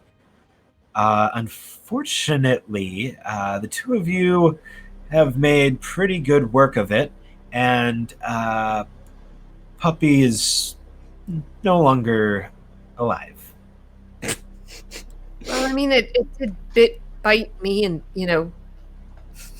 spit at me. Puppy tried to eat cat. Think of it more like a nibble. It was more than a nibble. Yeah, it was a bit more than a nibble. Anyway, I believe that we're going to want to take that. Yeah, so why does he want it again? Well, he wanted it partially because it was his spell book. Second, it was more or less his familiar. Third, you've just destroyed his spell book and his familiar, so he can't use it, nor has a list of spells that he can prepare or know anymore. Is that good or bad? It's very good for me, because now he can no longer, he's essentially powerless until he gets a new book and writes everything down. You all don't seem to like him very much. Yes and no. I mean, mages tend to quarrel over power sometimes, and sometimes some mages make mimics as their spell books, and that's kind of against the rules. Yeah, we don't really have a very tight code of honor, but we usually don't let abominations hold our powerful spells. That's how things like that shocking thing, that's a cantrip that Ambrose knows, and it manifested itself within the book. Well, if you want to make it worth our while, I mean, I can't do anything about Bookie, but maybe I can fix your book. I would like that. They were very. I mean, there were books that I needed for my research, so yes, I would like that. Okay. How much we get for it? For you fixing my book that you destroyed? I would say if you Yeah, can, he started it. I would say that if you can fix it, 2 gold pieces. Okay. And Art's going to go to the objects that he destroyed and cast mending on them. All right. So yeah, very quickly you go and cast mending on the book, and boom, back to normal. Go back and cast mending on the scroll tube, and boom, and they bring them back. You have a knack for the somewhat of the arcane, don't you? As she slides the 2 gold back toward you, Art. Well, you know, I dabble here and there. Well, what do the 2 of you plan on doing next? I hadn't really thought about it. Yeah, not Just- sure. Earn some money here and there. I could use some food. Well, the inn is very good, has good rooms and has good food. So I would recommend that. It is getting later in the afternoon. What are you planning on doing with the book? As she points toward what we are now out of game referring to as Bookie. Mm-hmm. Well, is there anything that can be done? No. I guess what I'm trying to say is I can guess that Ambrose sent you in here to collect it, and now that it's dead, you won't be able to collect it for him. Well, he didn't say he needed it back alive. Just pointing that out. It's true. Right, he might not be too happy with us. Yeah, probably not. It was one of his most prized and beloved possessions. To be fair, he was paying us not very much at all, so Yeah, I'm not heartbroken. Didn't pay us much, didn't give us any information, didn't say it would bite. No. I guess it's his loss, and you see I mean- this smirk kind of go across her face as she.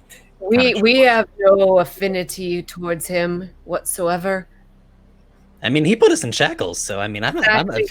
yeah. Not happy about it. How would you 2 like to make a little extra money? You have my attention. I have 2 new scholars that are looking to dabble in the arcane arts here at our chapter of the Malthir Collective here in Davenport. I'd like to see what they're capable of before they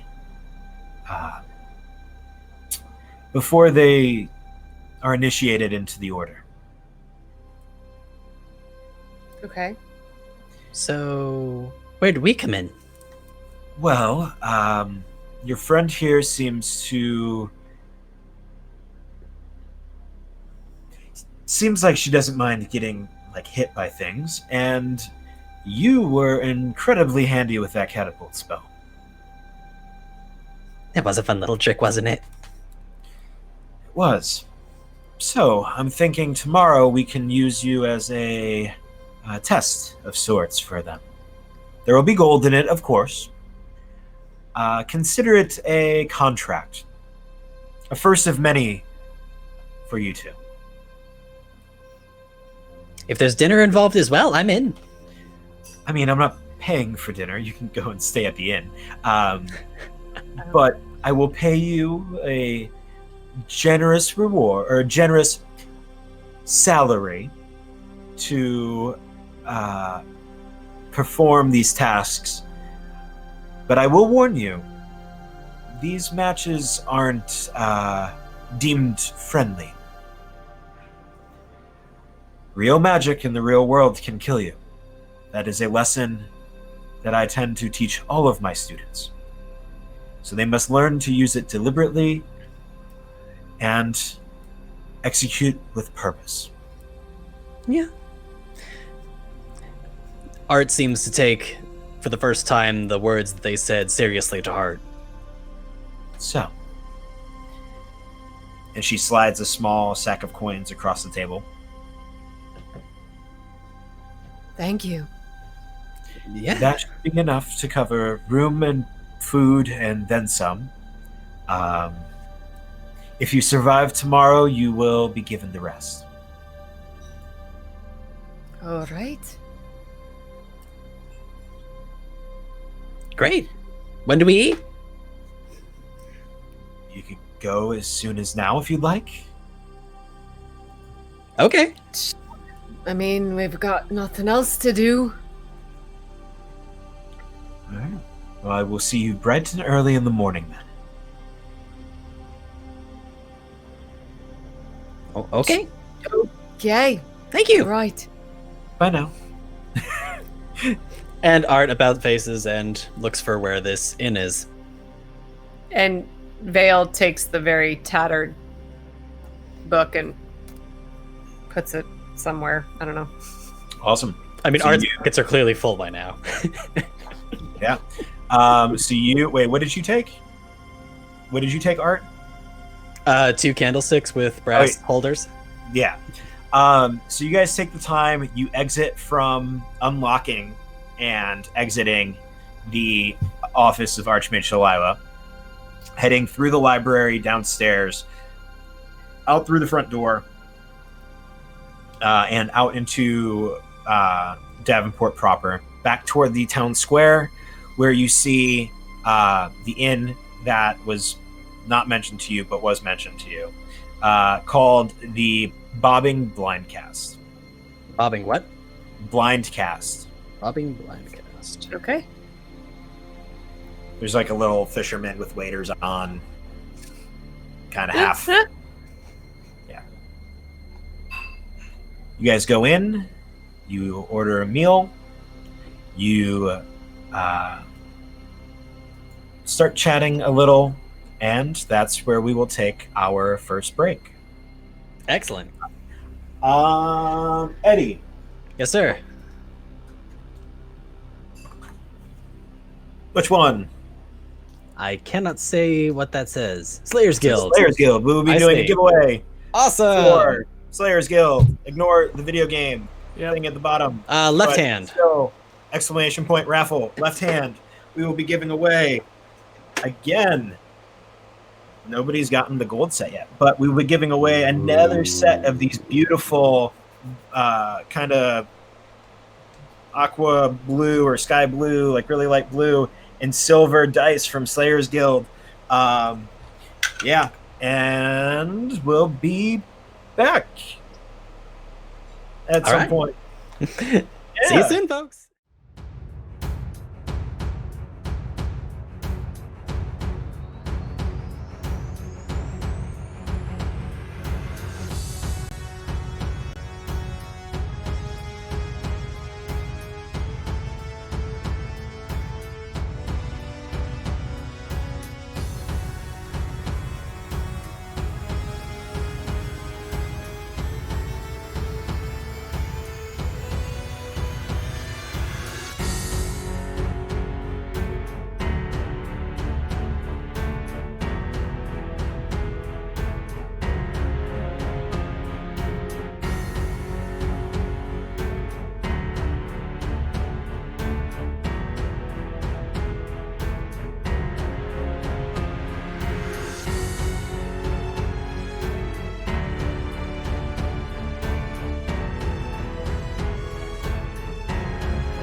And we're back. Svensson, 2401.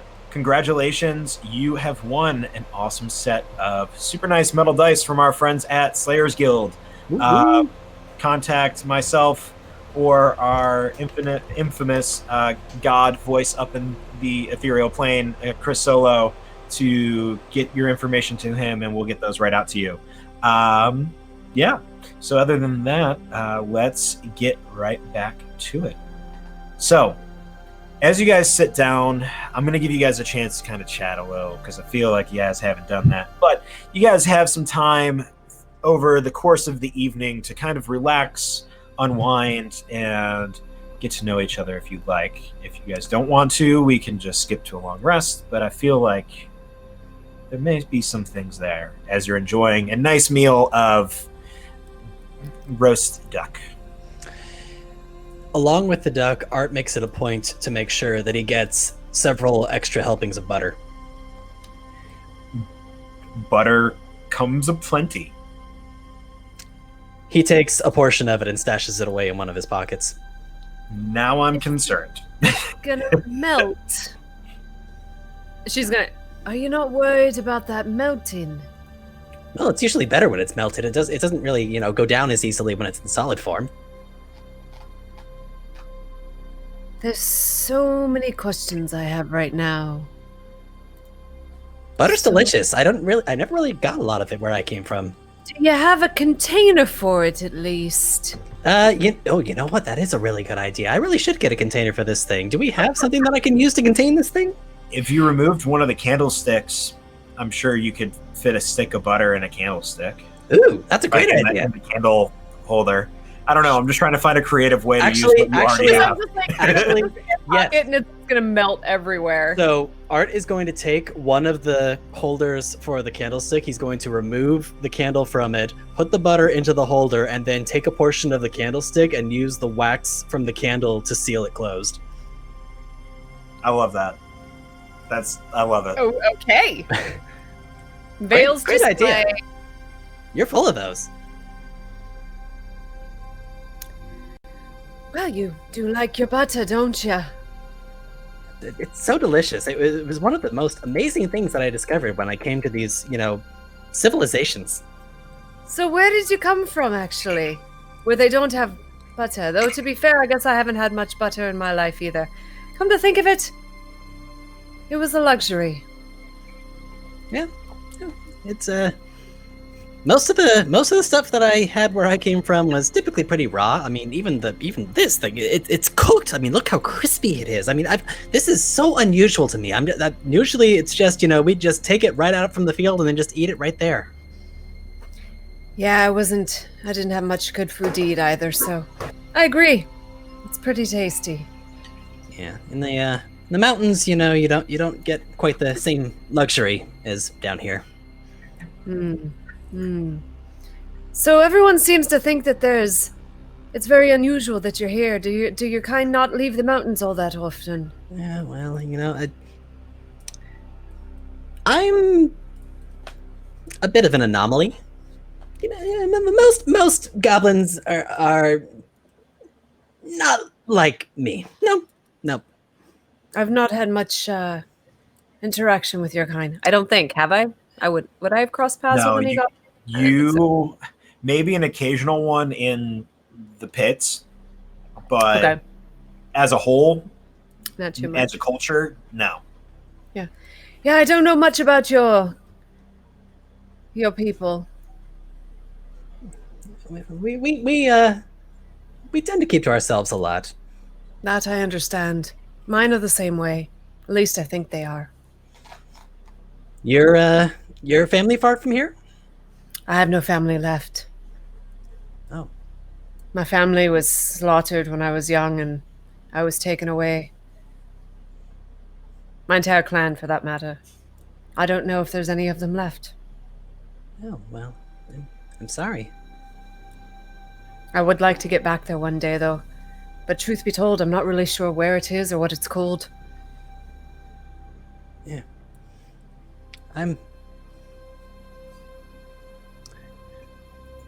Well, I guess we share that in common. I don't really have much of a family left either. Did you leave them or were they killed? If you don't mind me asking.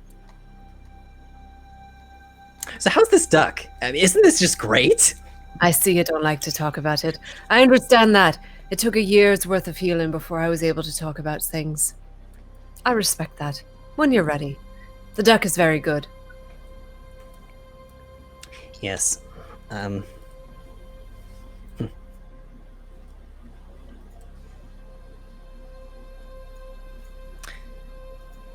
tend not to show this side of myself very often because it's usually people in these towns don't seem to understand me very well. There's a lot of ignorance in this world. I've seen that. It's usually a lot easier for them to just, look at me and just see, hey, there's that crazy, weird goblin creature. Well, that doesn't seem fair. You don't seem crazy to me. Well, then I'm not sure that I'm the crazy one then. And he's gonna start smathering butter on his duck. Truth be told, the only people I ever really had much interaction with were not very kind.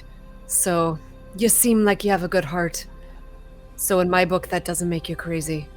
Crazy is someone who takes someone from their home and slaughters their family and forces them to fight for a living. Yeah, that would definitely do it. Art starts looking at his butter smothered duck and questioning whether or not he still wants to eat it. So what do you reckon we're supposed to do? I mean, I have no plans. I'm just, eventually trying to make enough money to make my way to wherever home is, but I don't know what your plans are. Well, there's someone I'm looking for. But not quite sure where to start. We do have that in common too, don't we? Well, if I can be of any help, I'm pretty good in a scrap, so if your friend's in any danger, I might be able to help out. Danger, sure. I'm honestly more afraid that they'll be a danger to themselves. Oh. Sorry to hear that.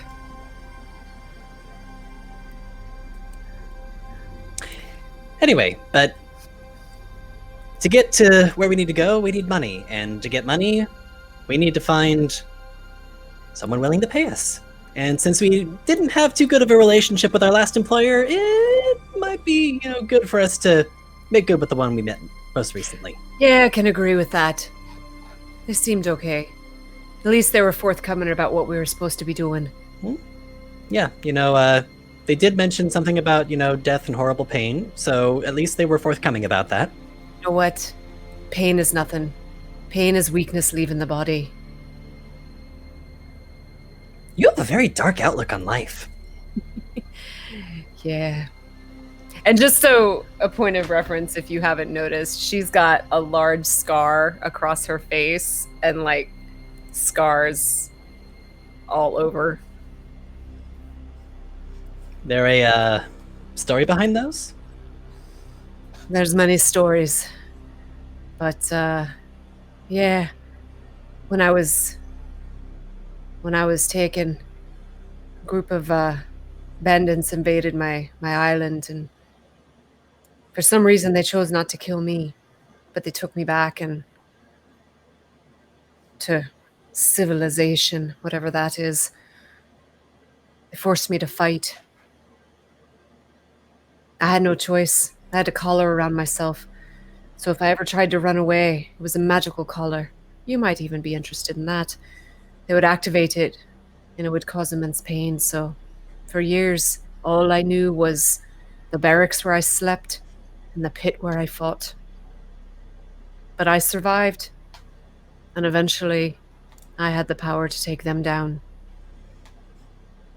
You don't still have that collar, do you? As a matter of fact, I do. I kept it as a memento. DM, I'm telling you this now. I don't know how you want to create it. I kept it as a memento. Well, if you are willing to let me take a look at it, I'd be very curious as to how this works. I'm happy to do that for you. And she takes it out of like whatever backpack satchel she has and puts it on the table. Art takes his goggles down onto his eyes and starts immediately examining it and taking a look at it, seeing if there's anything that he can deduce from it. Yeah, so looking at it, first off, the collar is open. Since you've taken it off, you haven't been able to get it closed. You don't have the mechanism required to lock it. Even with thieves' tools, you've tried as hard as you could, but like it requires a very specific tool to use. But it's open. You can see along the outside there are arcane runes, and then there's like a little spot where a tool would go, where it would kind of latch everything. But go ahead and give me an Arcana check.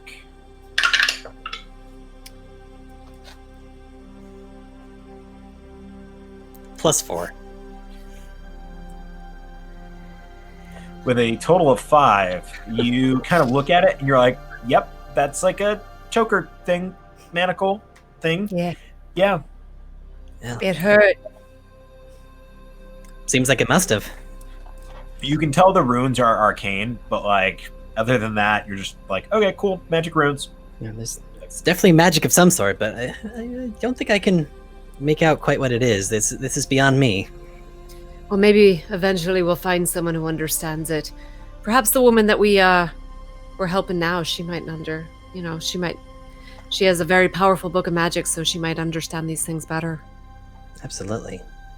I also might be able to see if I can find anything in one of these later tonight, and he starts going through his pockets and pulling out some of the books that he had taken from the library. I don't know if any of these will have anything useful, but I can at least take a look inside them. More than welcome. I don't know much about the magics. Well, if you don't mind me holding on to this just for a little longer, I'll give it back in the morning. Sure, why not? And yeah, she'll let him have it. Cool. Anything else for the night? Yeah, and if you, just as a point of reference, she's been drinking this whole time. Go ahead and make me a Constitution saving throw. Okay, that's not horrible. Not horrible. Let's see. What's my constitution? +1. 14. 14. You get a solid buzz, like you get nice and drunk, but you don't like hit that limit where you're like, all right, cool, now I'm just gonna be sloppy. Yeah. Cool. You know what? Art's probably been drinking too. Cool. Go ahead and give me a con save. Dice jail. Dice jail. So Art is so drunk that sober up, I imagine. He's eating as much butter as he can get his hands on. Oh yeah, no, absolutely. He's just taking it by the handful at this point. So good. Vale's just So like the point where like he's drinking the softened butter out of the candlestick. Yes, he's drinking the butter and trying to chew the ale. And Vale's just like, oh, little one, your tolerance. That's a lot of beer for such a little body. You need to learn how to channel that alcohol. Oh, yes, you're right. I should definitely, yes. Okay, I got your back, buddy. I'll make sure you get to bed. Thank you kindly. So between dinner and getting a room, it will cost you guys roughly 3 gold pieces if you guys are sharing a room.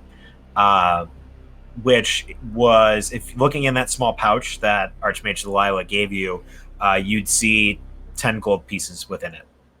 Okay, so 5 each. Groovy. All right, so paying 3 gold for the room. Got it. Excuse me. Art goes ahead and takes what he thinks to be 3 gold out of his pouch and How much? And Vale's Hang on, gonna- hang on. How much gold do you have in your inventory currently? Assuming what was just said, the 5 gold apiece was accurate, he had 18. 18. Okay, roll a d20 for me. Roll a d20 and subtract 2. Cool. 11. 11. He pulls out a stack of 11 gold pieces. And Vale's gonna go. Or I guess. Oh, There you go. Yeah, Put it back into one of his pockets. Did it come out to the right amount after that? Yeah. Okay, No, okay. I left 3. Okay. So you guys go up to your room, take a nice long rest. So go ahead and mark yourselves down for that. Before going to bed, Art would take out some of the various trinkets that he had acquired over the course of the day. And even in his current state, he is going to just take out his tinker tools and start working on the spare candle base that he has and the piece from the telescope and also that little vial of whiskey that he had before. Okay. And he's just going to start tinkering around with it until eventually he winds up with a spherical device with a small button on it. Awesome. Cool. Interesting. Do you have to do a tinker tool check for that, or does it just happen? I believe it just happens. Cool. As long as I have an hour, and I mean, can we argue that everything together that I had was about 10 gold worth of materials? Candlestick. I mean, The whiskey little alone vial- was probably worth quite a lot. The whiskey alone was enough to get you over the 10 gold. So yeah, I'd say everything there was enough to get you what you need. Right. Do me a favor, roll another d20 for me. Okay. Just straight roll. Just a straight roll, 17. 17. So as you're working on this and getting everything together, you knock the little rod that you the rod that you had taken to the side, and you watch as it rolls 10 feet and then just boom pops open into this 10-foot long pole. Oh, that's something. He's gonna walk over to it and pick it up excitedly and just take a look at it again and see if he can figure out how to get it to go back again the other way. Yeah, it's easy enough. I believe it's a command word. Mhm. For the sake of this, I said just push it. But yeah, you're kind of figuring it out, and while you're holding it, you're closed, and it collapses on itself, and you're open, and it opens back up. I'm gonna say that given his current state, he does this incessantly a few times because he just has no sense of the fact that we're supposed to be winding down. Yeah, the first couple times you're olding it in your hand, you're open, and it opens in both directions, and you're sitting close enough to the wall where it opens, it puts a little dent in the wall. And you do it 2 or 3 times before you finally realize what's that thumping, and you look over and oh shit. Oh, yeah. But yeah, you have a rod or pole collapsing. Excellent. But other than that, you find your little you make your little thing out of your different parts, and after that, kind of in your drunken stupor, just pass out with all of your tools kind of around you. Mhm. You both benefit from the effects of a long rest, so go ahead and mark those down. And then as dawn approaches, you guys wake up with the sun in your eyes. Vale, kind of used to it. You're used to drinking, going to sleep, waking up semi hungover. Art, you are. Go ahead and give me another d20 or another Okay. con save. She doesn't get Nat 20 plus Nat whatever. 20. So surprisingly, even though you were sloshed the night before, you're doing real well in the morning. Don't know what it was, but It was all the butter. Yeah, The butter is clearly the butter- antidote to hangover. yeah. The butter was a great hangover cure for you. But yeah, you wake up and the two of you are nice and fine, and get a nice little breakfast before setting out to whatever you'd like to do. Well, we need to go find this. Yeah, I think we had a job to do. we did. Yeah, that's what we're gonna do. Yep. That thing, the thing with the thing. I mean, unless you have anything else that you need, do we need to grab any other materials or anything? I mean, Are there any supplies we might not to get? I mean, if we get attacked by any more books, do we need to have any provisions? I don't know. Health potions of some sort or something like that. well, I mean, it couldn't hurt. I'd like to do that, DM. All right. Do me a favor and make a charisma check. Of course. Oh, good. That's a high roll because my charisma is shit. Just a straight up check. Yeah, that's a 18. 18. So asking around, especially since the Bobbing Blind cast is in like very close to town center, you head back over there and you ask around, and you learn that the best place, you're like, hey, where can I get like healing potions and stuff like that from? And you learn the best place to get them would be at the alchemist / kind of herbalist shop that is kind of around the corner. Doesn't have a name, it's just a little hut. Cool. I would like to go there. Awesome. As you guys walk in, you see this woman, almost like her blonde hair, but her skin is almost like a pale blue. Very, when she moves, as she kind of turns toward you and starts walking toward the door as you enter, her movement's very fluid, very, very water-like in nature, like very just kind of rippling and like those kinds of movements. And her robes behind her kind of emulate that as well. Hi, welcome to my shop. Can I help you? Well, we're not really sure what we're gonna encounter, so we're feeling we should be prepared. Looking for sort of healing potions or any other salves or something that might be useful. Yes, I can do that for you. And she kind of turns behind the counter. Oh, I'm Aaron, by the way. Aaron, nice to meet you both. Oh, a goblin. I haven't seen one of your folk in quite some time. And she turns around and she's like starting to grab a bunch of bottles and here, and she pulls like two different racks or like sets of like almost like the things that the milkmen used back in the old days that had all the cartons, but like with little tiny vials on them. Are you looking for something more potent or less so? Probably a little bit of both. So these are just the regular standard potions of healing. They'll kind of bump you up. You would recognize it as the one that you took earlier. The couple other ones are the Graders and Supremes. Those are a little bit more expensive, but they are they give you more bang for your buck.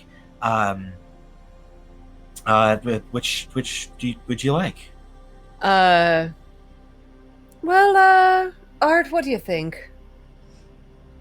Well, I don't know. I usually try not to get hit, but I mean, Let's see. I'll take so I rolled for currency. I don't know if I was supposed to have done that, but I did roll for currency. You get whatever, since we're not doing, the only reason you roll for currency is when you don't use the starting equipment. So since we're using starting equipment, you'd get whatever your background was. Which I believe is like probably 10. It's like 10. Okay, so let me adjust that. Because let me guess, you're rolling in the dough. Yeah, that's why I was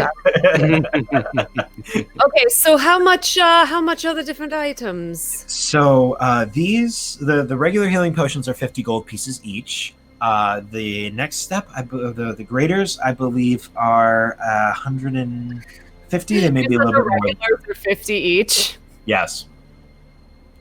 That's not even before inflation. I have a total of 21 gold pieces right now. Art's wandering around the store, just seeing what other odds and ends are on the Oh, shelves. well, unfortunately, Art, that's give me little a weird. roll a d20 and give me an investigation check. Do I need to put another dice in dice jail for crying out loud? This was a Do you like my jail? I'll give yes, you my yes, please. Here, have it. Can you, here, wait, let me. Did This I- way. Here we go. Oh, Here we the other way. Okay, here we go. There we go. There we are. Okay. Perfect. Great. So that was a 6, I believe, total. 6? Okay. Yeah, wandering around the shop. Oh, I'm a There's a liar. lot- That was an 8. It's a little better. 8. Okay. A little bit better. And like a lot of the stuff is nice and neatly organized, so it's very easy for you to see. Mhm. One thing that sticks out to you, off to the side, kind of hanging off of one of the corners of the shelf, Mhm. is this necklace that has a bunch of these kind of like cobalt-ish in color beads on them. Do I have any sort of inclination of if this is anything beyond just a very pretty necklace? Roll a Arcana check. I just can't roll dice today. That will be an actual 6. An actual 6. You are not 100% sure, but they're shiny and they're nice. Okay, I grab it. Cool. Make a sleight of hand, please. Are you kidding me? What'd you get? 7. 7. Cool. That beats my 5. So Oh my you good God. shove it into your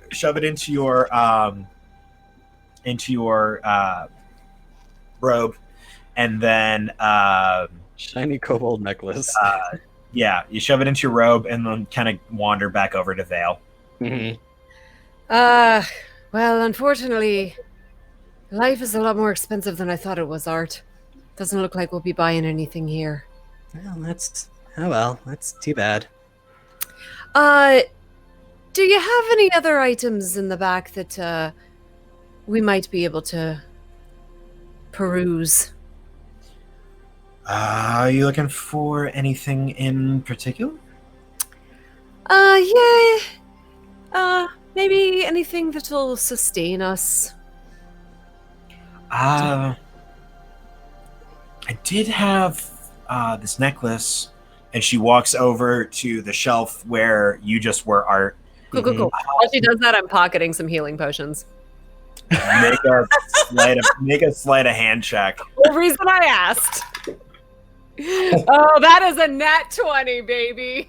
It's for a total of what? For a total of 27. I can't do it like Solo does, but Oh my god, we have so 20. So yeah, 27 for me. as you go and snatch, she kind of looks over her shoulder. You manage to snatch. Let's see. You know what, Thad? Now would be a great time for you to fuck them over, please and thank you. Damn it, fuck you, Thad. You get three regular healing potions. Regular healing potions. Great. Yes. God damn it, Thad. This is the time you're supposed to help me. You know, Okay. the funny thing is I never roll this well when I'm a rogue. You know what? On second thought, we'll just we'll come back after we've done our thing. We really don't need anything, anyways, right? Yeah. Let's go. Yeah, well, thank Okay, you. If you Thank you. insist, Lovely to meet you. We'll be back. and as you guys walk out, you hear, man, I thought I had more of those. Well, I guess not, and just kind of.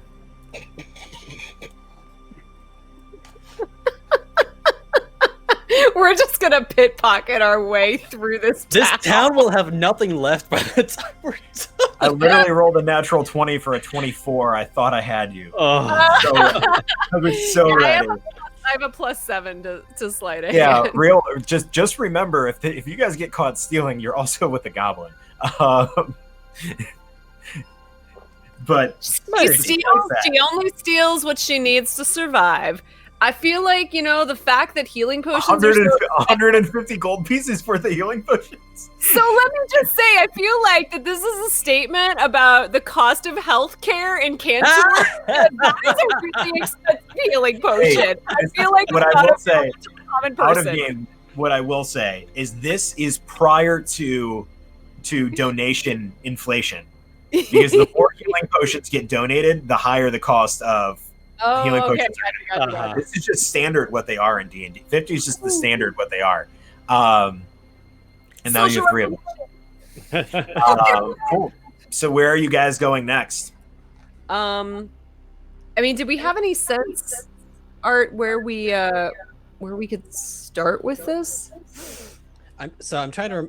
I don't actually recall if it was said exact. Was it just we have to go back to the Malthir Collective, or was you there? Guys currently have 2 objectives because you guys do have the remnants of the book. Mm-hmm. You have 1, bring back the pet to Alderman Ambrose Milano. 2, go to the Malthir Collective to be punching bags for some new initiates in the order. Right.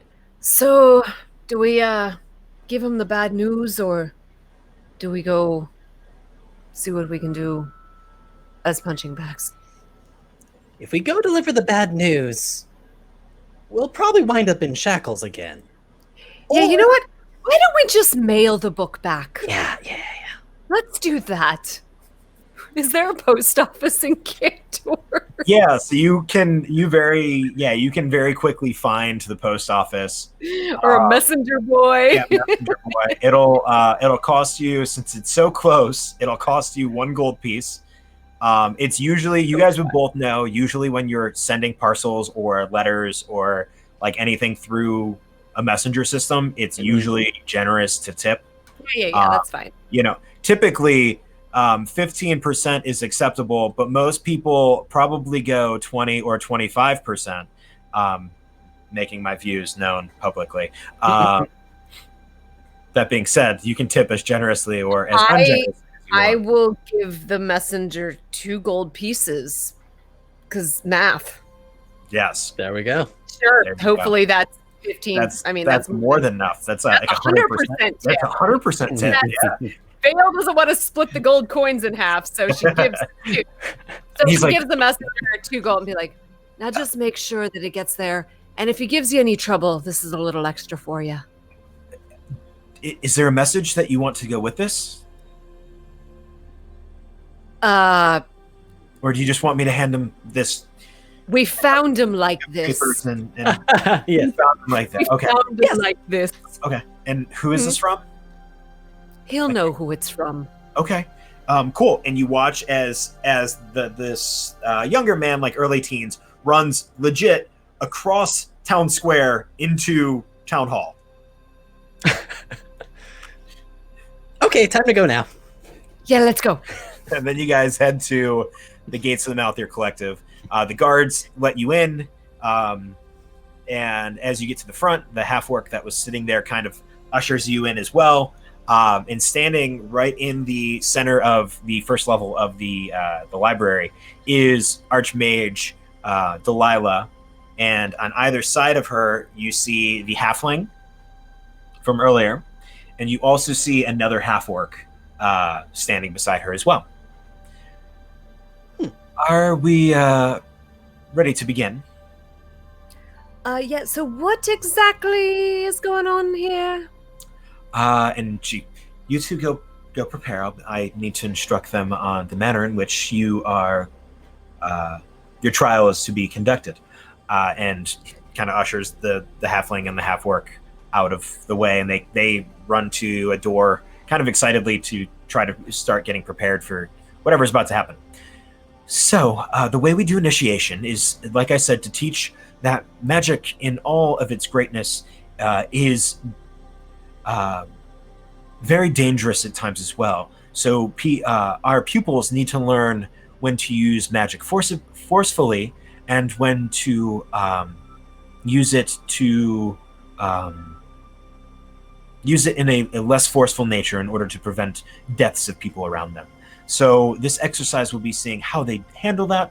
Now, this is, like I said, one of the risks of joining the Malthir Collective, at least initially, is that our training process in the beginning is very lethal. So, feel free, use lethal force. If you kill them, we'll clean it up. It's their loss for not knowing how to use their magic. If you feel more merciful, or you feel they have learned an appropriate lesson, you may decide to be a little more lenient in that tone. Again, they probably are going to be trying to kill you as well.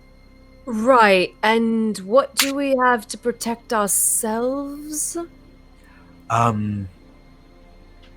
Well, you had your fists. Those seemed like very capable, and that spear, you seemed very capable. And you, magician in the making, have very capable control of your surroundings, as I saw earlier. Or yesterday. Okay. So, just to clarify, though, they choose to be here, right? They're not being forced to fight. Oh, yes. They signed all of the waivers and things like that ensure that any sort of, what's the word? Death is not, we're not held accountable if they die. Are there any sort of decorative displays in this place? In the library? Mm-hmm. Are you looking for anything in particular, or Like any sort of like vases or fountains or something along those lines that may have any sort of loose stones or pebbles in them? Yeah, I'd say there's like one of those in one of the spots. There's one of those like fake flower pots that have a bunch of those little tiny pebbles in them. Cool. You could grab a handful if you wanted. Yep, Art's gonna grab a handful of those and put them in his pocket. Cool. You get 7 Excellent. of them in your handful, and they're like nice little like that size. Mm-hmm.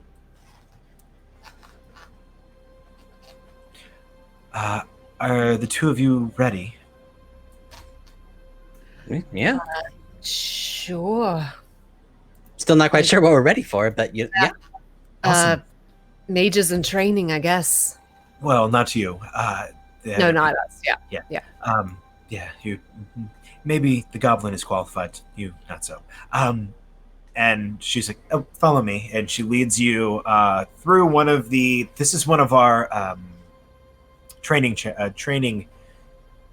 chambers, and she opens the door into a room. Solo, if you would like to show us, please.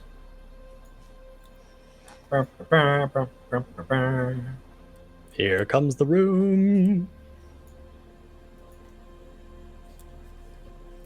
While we're waiting, sponsors, Vorpal board, nice, yeah. Wow. Ooh. Hey, I'm trying my best, man. I need to start writing these. Out.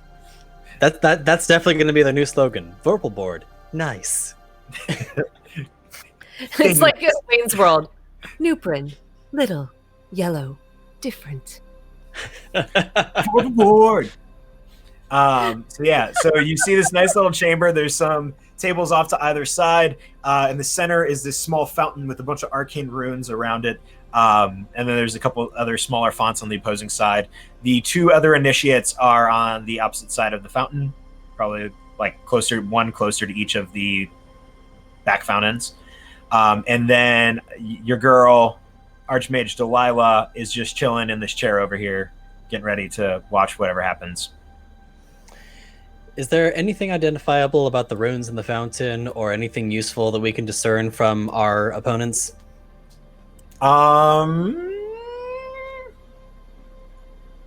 For insight check for your opponents. The runes are just traditional arcane runes. One of the sigils, like each of the sigils around the fountain, is a different school of magic. Gotcha. Insight's going to be a 5. A 5. Not that you can tell. They both seem to be clothed very simply. Nothing very, nothing like super outstanding. Cool. Okay. Awesome. Which one do I want to use? Oh, okay. That worked. Well, when you are ready, go ahead. And she sits down in the chair, folds her arms, kind of crosses one leg over the other. I'm going to have you guys roll initiative. All right. Hey, finally a decent roll. Haha! I'm wasting all my nat 20s on initiatives. Awesome. Do they have the same? They do. Okay. Okay. 25 to 20. 25. Oh, sorry. Oh, wait, hang on. Actually, no, I totally forgot I add stuff to that. So that would actually be a 22. Veil, then Arch, and then...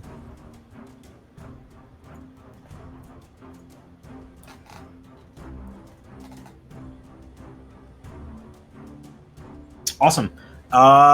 So, with that, Veil, you are up first. How far away are they from us? 5, 10, 15, 20, 25, 30, 35, 40 feet? Yes, that's what it looks about. 5, 10, 15, 20, 25, 30, 35 feet. Yeah, for some reason I thought tabaxi had more walking speed, but they do not. So Vale is going to... She's gonna run over to here and throw her spear at that guy. Awesome. 5, 10, 15, 20, 25.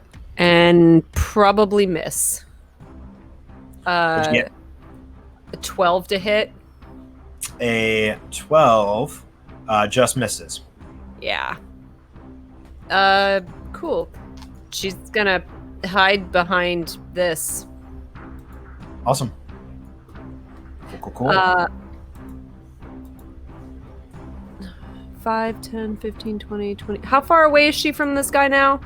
5, 10, 15, 20, 25, about 30 feet. About 30 feet. Like, So yeah. hypothetically, on another move, I could make it to him. Yeah, you'd be able to make it to him next Okay, turn. cool. Yeah, so she's hiding over here. Awesome. Art, your turn. Art is going to run up to this fountain here and put it between him and the folks that are on the other side of it. Okay. And he is going to take that brass sphere that he had made the other night, push the button on it, and roll it around the other side of the fountain. Toward which one? Let's say towards the white one. Okay. Can you, since I have never DM'd or played with an artificer before, can you describe or tell me the mechanics of whatever you just did? Sure. So he takes this little brass orb, presses a button on it, and it starts ticking. He rolls it around the side of the fountain, and it starts just rolling towards them, ticking, ticking, ticking, and it will keep on doing so until the end of the round. Okay. Back onto my next turn. There's no check or anything that you have to make in order to get close to a certain area or anything like that? It just For says... accuracy's sake. I'm probably a dexterity save. I'm basically just rolling it, so I'm not sure how much speed you want to say that I get rolling it. Okay. I'm not going to worry about it today. We can. This is something I should have looked into. We'll look into it. We'll look into it for 2 weeks from now. But yeah, so yeah, I like where Solo put it. That seems fair. Mm-hmm. You get a nice little roll in, and it's just kind of sitting there. Does it make a noise? Like, does it audibly tick? Yeah, it's basically just giving a little tick, tick, tick, tick. Awesome. Cool. That was your action. Anything as your bonus action?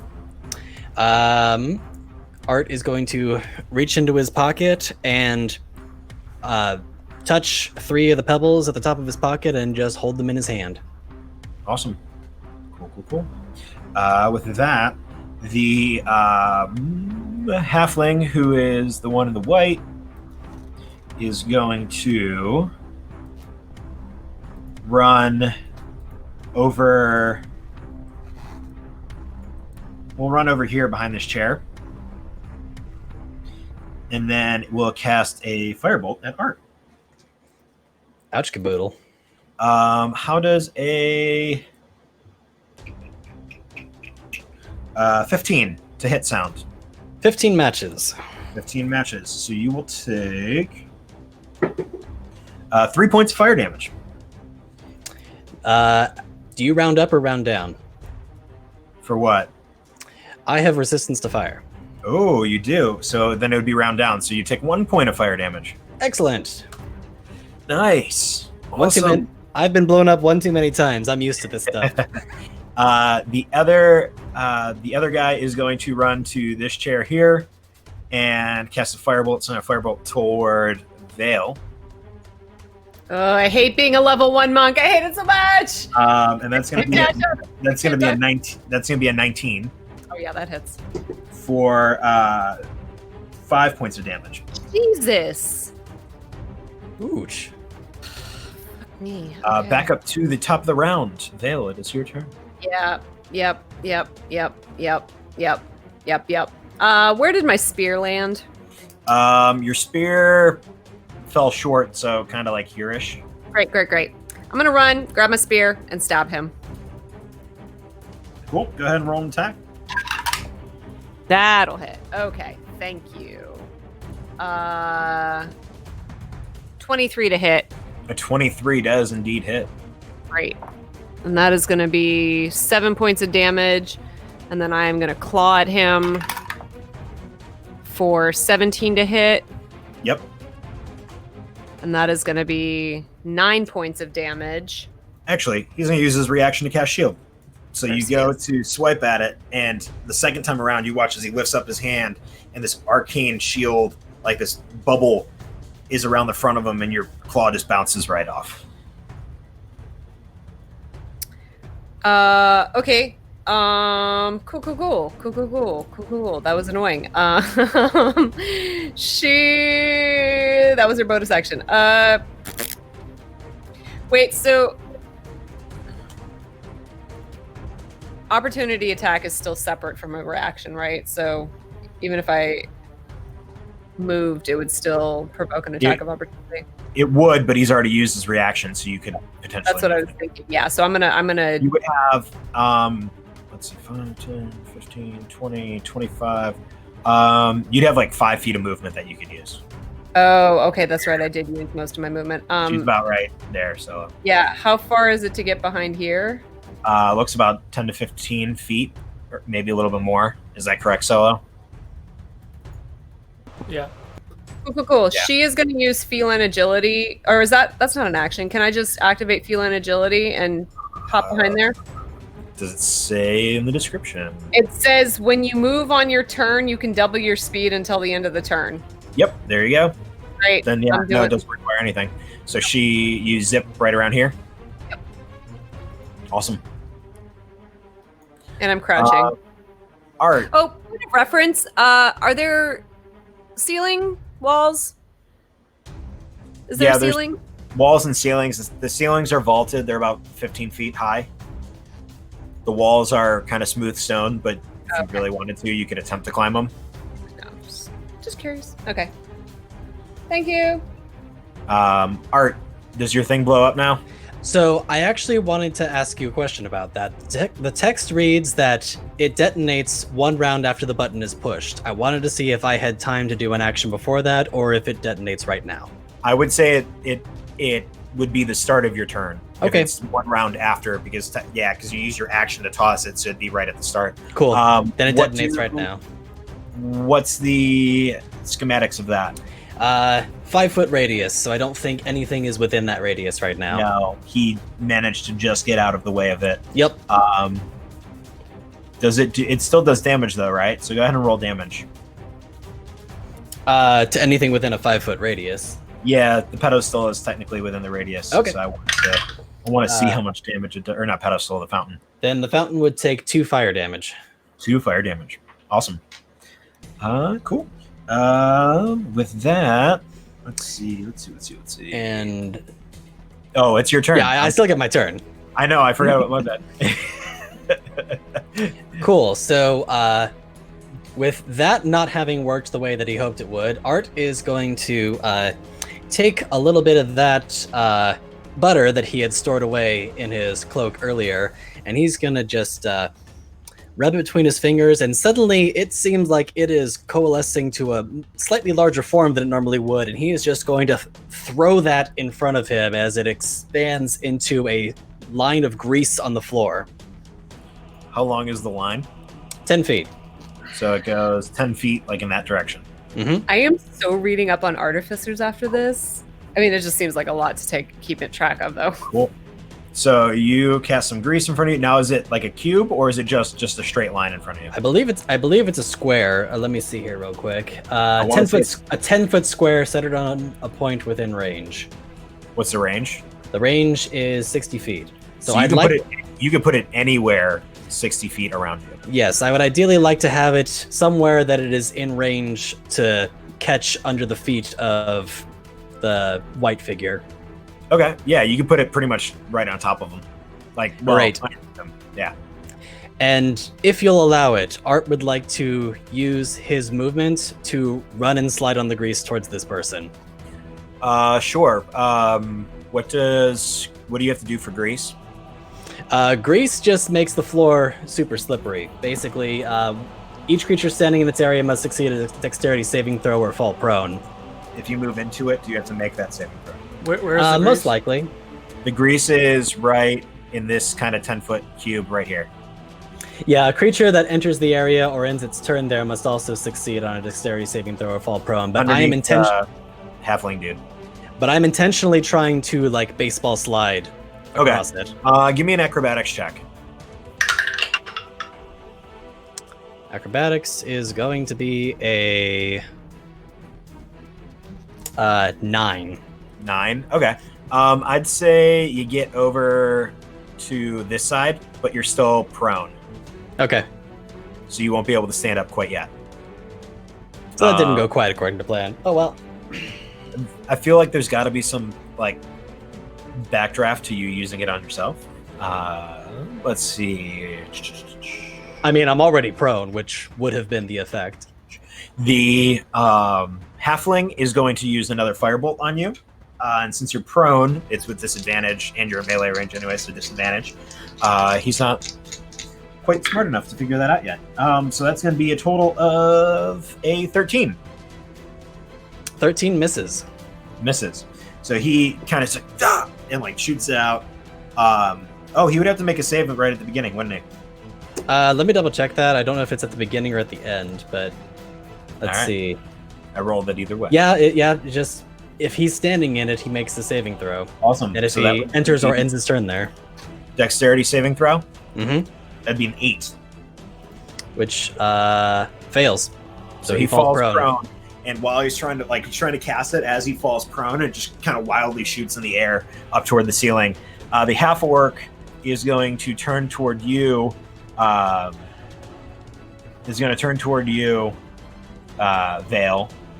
and is going to attempt to cast another firebolt through this little slit at the bottom of this fountain right here. You'll get some extra cover.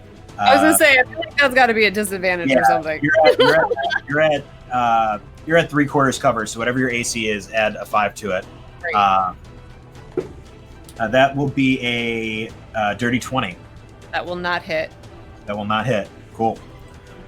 So as he shoots it, it goes through, and you manage to just at the right moment see it come barreling through, and you sidestep out of the way as it smashes against a wall. It is now back up to the top of the round. Your turn, Vale. Wait, what is this back here? Oh, I'm not. This stuff? My mouse. Yeah. What is this? Looks like just a bunch of jars and vials of things. I'm gonna bonus action take a healing potion. Good idea. What did we say? It was 2d4 plus 4? 2d4 plus 2, right? Yeah. Also, that slide was really inspiring to you, Art, despite you kind of failing it. Oh, I got an inspiration for that? Yes, you did. Awesome, thank you. Okay, so that was her bonus action. For her action, she is going to throw her spear at this guy again. Awesome. Are you going to step out? Yeah. She's gonna step out just to the side to throw the spear and then duck cover again. Awesome. Go ahead and make an attack roll. Yeah. Oh, that's a lovely roll. 22 to hit. The 22 to hit. That will hit. And she is... Oops. Where's my dice? Nope, wrong dice. Okay. Here we go. And that is going to be 9 points of damage. 9 points of damage. Awesome.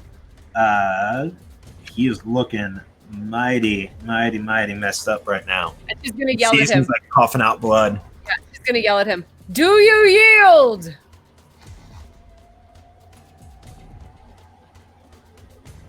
No response? Awesome. Okay. He'll respond. He'll respond on his turn. Okay, that's fine. And she's going to duck back behind here. Awesome. Cool. Art. Okay, so Art's going to attempt to stand up All right.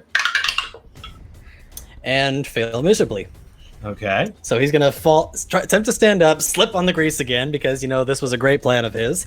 And he is going to just, from the ground, how far away is our red friend over here? From you, 5, 10, 15, 20, 25, 30, 35, 40 feet away. Perfect. He is going to take one of those stones in his pocket that he touched earlier, and he's just going to chuck it over at him, and it is going to magically accelerate in his direction. Oh my god, Awesome. You're so much better at this. Are you casting catapult again? No, this is actually magic stone. Ooh, okay. You are very handy to have around. So that's going to be, let's see, a 21 to hit. A 21 to hit will hit. Cool. Go ahead and roll your damage. That is going to be 5 plus 4, 9 damage. 9 points of damage. I guess that's bludgeoning? Yeah, bludgeoning damage. Bludgeoning damage. This half works fate. Okay. The pebble is just Art falls to the ground just trying to get up. He slips on his butt. Okay. The attack would be at disadvantage because you're prone. Okay, I can do disadvantage. I'm sorry. Then. No worries. You're so prone. Okay, how about an 18 to hit? An 18 would still hit, Okay. but he's going to use his second spell slot to hold up his hand as a nice little bubble of arcane energy just kind of pop across the front of it as he casts shield. Oops. Wah, wah. Hey, It's the second time he's done it. It wasn't in the same round, though, was it? No. Okay. Oh, Hey, that just means there's not worse stuff I can do to you guys. Fair point. Anything else? I think that was your action. Yeah, that was my action. Anything as a bonus action? I'm gonna double check, but no, I don't think there's anything I can do right now. Nope, that's it. Awesome. So the halfling is going to attempt to stand up, and he got a 19. Cool. He can stand up. He can stand up, and then he will. He's going to attempt to do another firebolt. I don't think he understands. He's not quite that good of a mage yet to really understand. Actually, no. He's getting out of the grease. He's smart enough to not stand in the grease, so he'll step back like 5 or 10 feet. Okay. And then Let me double check and make sure that doesn't make him take another save. But let's see. by moving. Let's see. Also, if he fell in the grease, wouldn't he be covered in the grease? somewhat, yes. Yeah, it's only if he. Okay, so it only says if he enters or ends his turn there. So yeah, so he can get out of it without having to make another save. Okay, cool. So yeah, he steps out and then we'll cast another firebolt at you. Okay. Actually, he has a spell slot, so he's gonna use that. I need a. Sorry, I don't play casters that often, so it's always. Give me a dex save, please. Ooh, that's not so good. Let me double Dex check. save is going to be 6. Cool, 6. So you fail. So you're gonna take. Where's the damage here?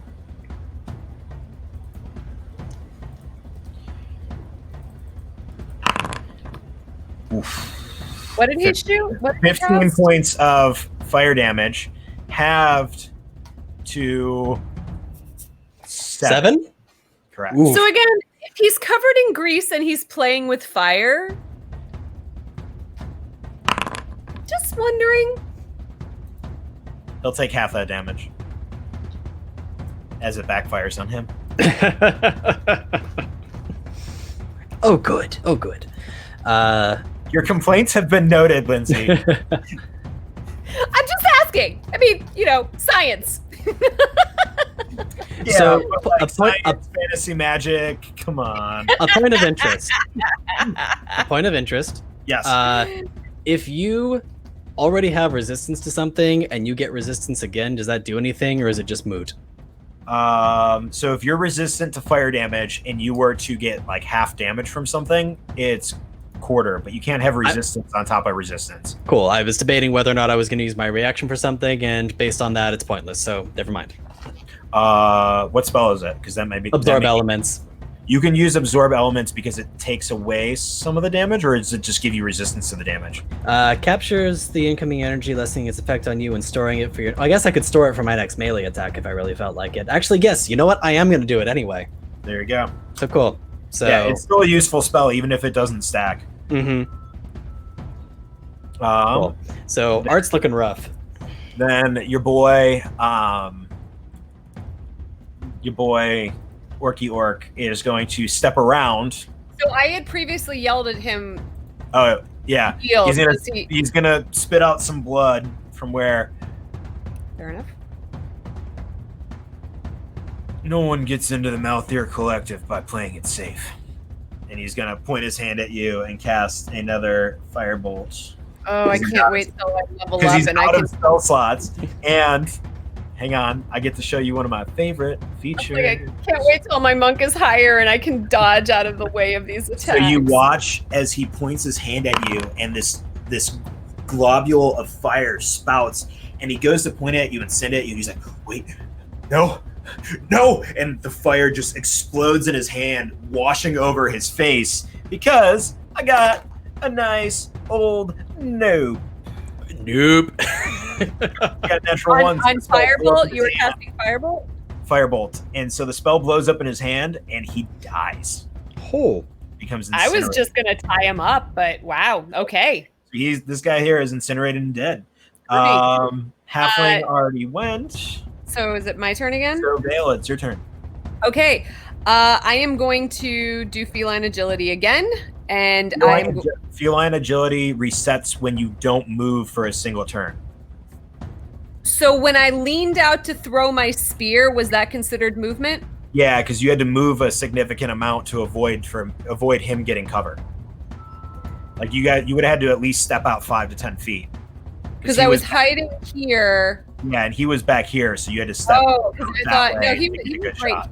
Okay, I thought I just leaned out because he was here, right? Or what, here? You something? still like the mechanic of it technically is you'd still have to move. Still a movement. Yeah. Oh. But you are, 5, 10, 15, 20. Yeah, I'm gonna run up to my spear, grab it, and throw it at the guy. Awesome. Go ahead. Maybe 14 to hit. A 14 hits. Oh, great! However, he's going to use his second spell slot to also cast Shield. Bink. And it just bounces off, landing right in front of him. Just be like, God damn it! Bonus action, anything? How much move? She's See. gonna use the rest of her movement. So you can get about here. So she picked up her spear like right here, right? Be like 5, 10, 15, 5, 10, 15. Right there. Because you have 30 feet, correct? Yeah. Yeah, I'm just like I hate being out in the middle of the open. She's gonna come hide behind here. Okay, cool.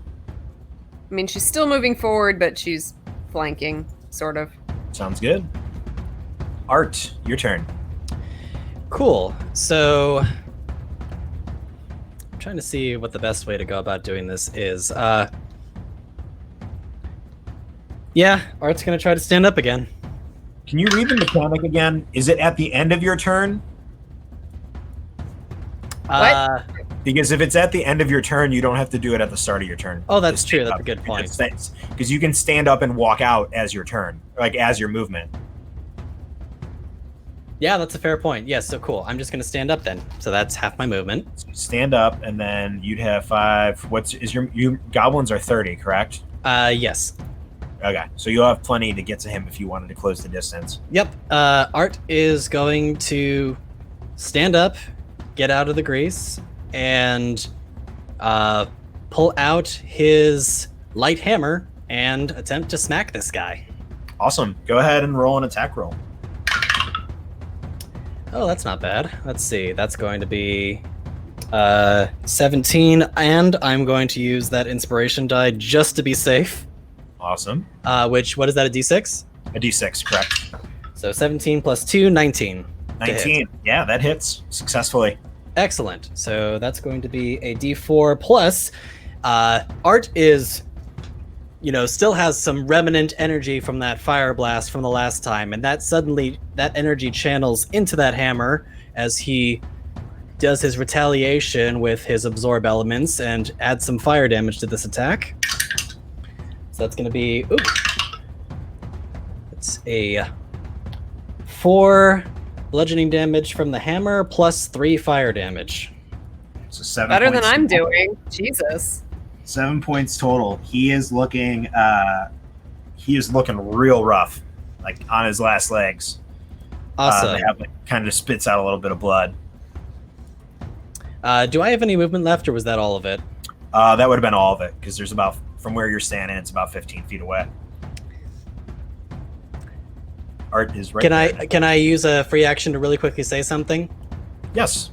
You can say that, yeah, you can talk while in combat. I don't... Cool. Like, if it's like you're reading the first chapter of a novel, then we'll talk, but just shouting out something real quick is cool. I admire your style, but hate to kill you. Get in peacefully.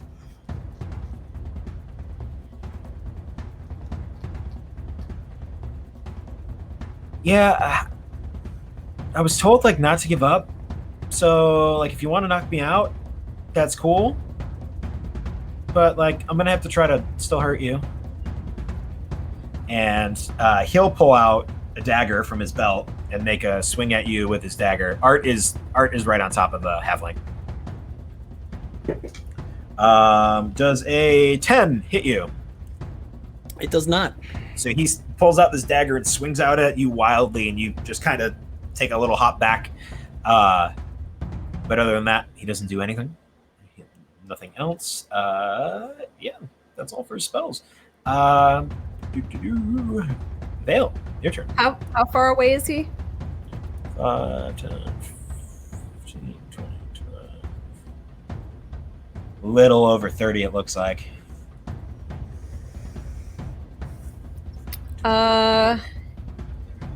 Okay. You could get to where you could pick up your spear, though. Yeah. I'm so worthless at level 1. Yeah, I'm gonna grab my spear. Cool. I guess it's probably Run down up. here. Your spear is like right about there. Okay, cool. Then I'm gonna grab it and thrust it at him. You'll still have to technically throw it because And I will throw 10 it at feet, him. But yeah, you can do that. Okay. Yeah, I pick up. I allow. Oh yeah, pickup. that's 25 to hit. 25 does hit. And that will be 11 points of damage. Decide this little halfling's fate. And she's going to be like, we warned you. We gave you the opportunity to give up. But I will show you mercy. You fought well. And she's going to tie him up. Awesome. So you throw, well, you still got to throw. So you throw the your spear, but instead of doing piercing damage, you turn it around so the blunt end is show like facing forward, and you throw it, and it whacks him in the side of the head, and he falls unconscious. Ooh, good move. The There's already been enough blood today. The archmage stands up and walks over to the halfling, pulling a healing potion out from her sleeve and feeding it to him. Congratulations, you have made it into the Malthir Collective's new class. Go ahead, wash up, and be ready for your first lesson in about an hour. And the halfling, thank you. Bows toward you, Vale, and Art. That was fun. My name's Tibble. Maybe next time when I get better, we'll do this again sometime. And he kind of hops out of the room very happily. The half-orc. Do you have another one of those? Another one of what?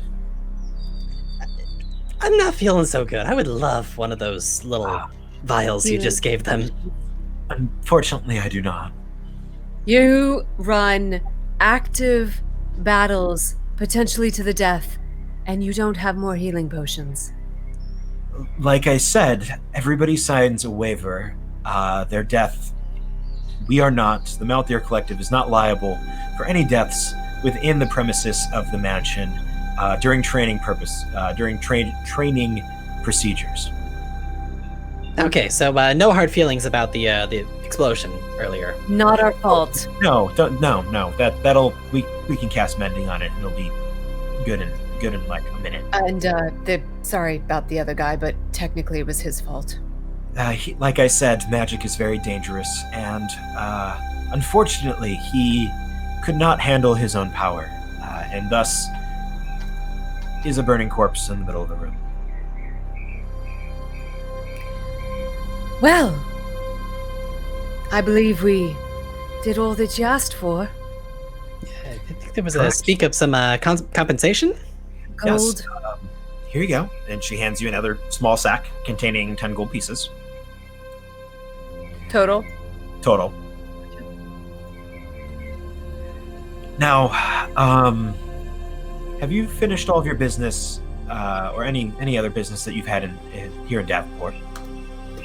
I may have something Didn't else for really you. have any business to begin with. We're just trying to earn some coin here and there. Awesome. Well, if that's the case, I've heard, I've gotten word from one of my associates in the town of Welton, or the village of Welton, Alexei Merrickson. He and his brother, Rast, have been... They're on the council there, and, well, Rast is, Alexei isn't. But they're on the council there, and there's been rumors of talking wolves.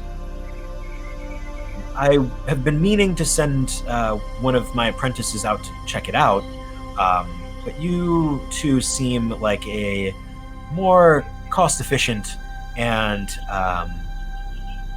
less likely to cause problems for the collective.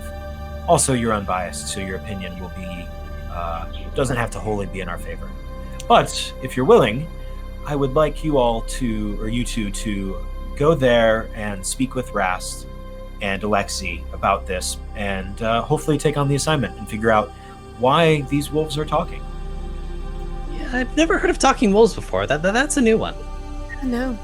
It's very strange. What would a wolf even talk about? Well, I mean, I'm the sure canine the two of family you... has, all creatures have things to talk about. Oh, right. Sorry. No offense meant or anything like that, but She looks down at him. Well, if that's the case, rest up, spend the rest of the day as you wish, and report back here tomorrow, and I can send you to Welton. Sounds like a plan. Yeah, as long as they're coin, I'm game. Awesome. Bye now. See ya. With that, do you guys want to do anything within the library itself today?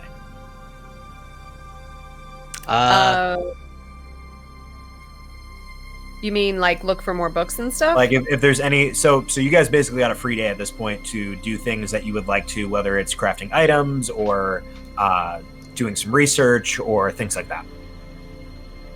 I mean, I know Vale would love to be able to see if she can research more about figuring out what island is hers.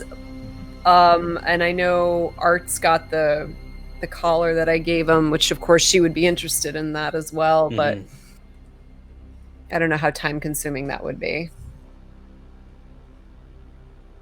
What was the timeline that we were given? Next morning.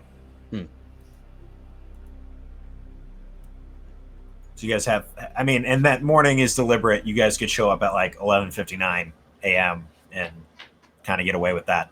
But you guys have as much time as you guys would like over the next like day and a half to work on some things that you would like to.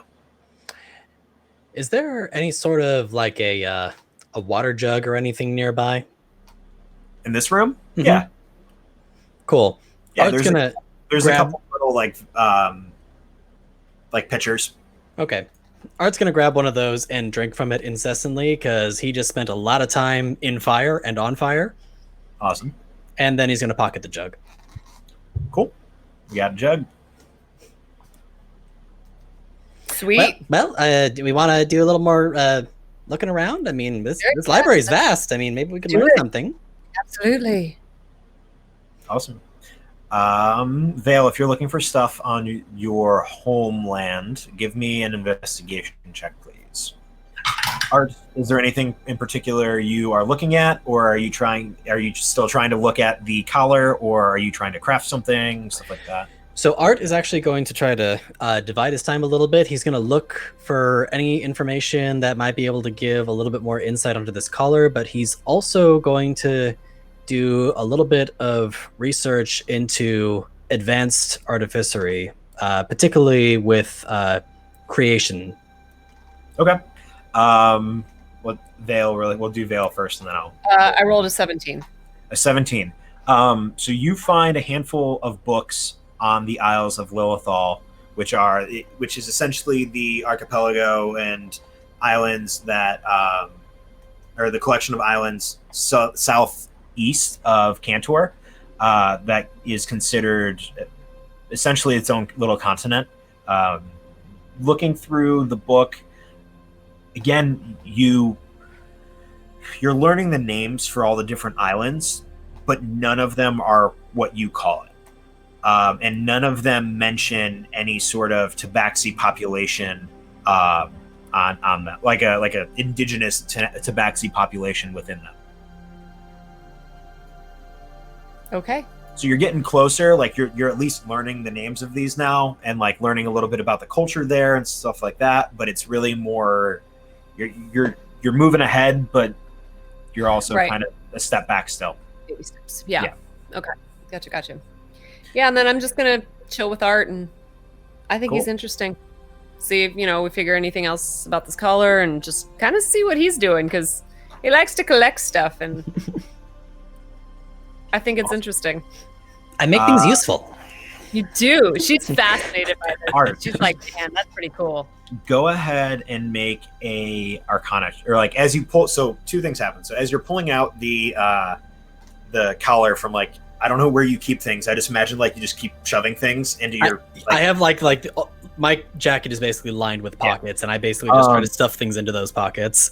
So as you're doing that, you go to pull out the collar, and attached to the bottom of the collar, you see those beads again. Mm-hmm. Like they come out wrapped like that. Those kobold beads. Yeah. Okay. Oh, okay. That wasn't supposed to come out with that. He's gonna sheepishly try to shove that back into his coat. Vale, at this point, you're kind of there. You see that happen. Interesting. Might want to keep that hidden. Yeah, no, I don't usually try to put the same thing into the same pocket. I guess that just got a little mixed up there. So no. We might need to find you a better bag or something to hold your things. What's wrong with my jacket? Well, it might just get heavy. That's all I'm saying. You do collect a lot of things. I do collect a lot of things. Yes, that's true. I find things fascinating. Then go ahead and make a Arcana check for me. Arcana check. I've officially had to put every single one of my dice into dice jail, Including this one now?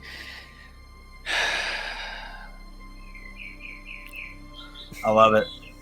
So that'll be again, a 5. Dumbest artificer ever. you're at the point where you're like, runes. It has runes, and the runes are magical because there are runes on the collar. Mm-hmm. That's pretty much you got that nailed down. After that point, you're kind of lost. You're not really quite sure what you want to do. And then the other thing you were looking for was alchemy in terms of creating life. More like high-level infusions, but definitely anything that could involve incorporating life into inanimate objects. Okay, go ahead and give me a investigation check. Okay, that's slightly better. What is my? I need to actually keep track of what this is. Oh, actually, that's a lot better. 18. 18. So yeah, you successfully find. You pretty much go from the first floor to the fourth floor, back to the first floor, back to the fourth floor, to the third floor, to the second floor, to the third floor, to the first floor. Like you're running up and down all of these stairs, like kind of frantically looking for books. The trouble is that while you do find a couple books in your head, you're like starting to flip through, and it's very, very basic level stuff. Mm-hmm. So it's like how to make clockwork toys and things of that nature. And the more that you sit there and think about it, one of basically two thoughts pop into your mind. The first is that creating artificial life, it can potentially be skewed as like necromancy. Mm-hmm. The second is that things of this nature are probably not open to the public. So, and in terms of necromancy too, you would kind of know that like necromancy is like a no-no. Mm-hmm. There are some mages that use it, but bringing things to life is kind of frowned upon within the magic realm, for the most part. Art's going to show some visible frustration at the fact that everything he's finding is all basically just basic level stuff, and he'll eventually defeatedly come back down to Vale. Well, wasn't able to find anything else on the collar. I'll have to put some more work into this later, maybe. Perhaps there's a restricted section. You're right. A big library like this, there's got to be a restricted section. That's where I think we should go. DM, is there a restricted section we can find?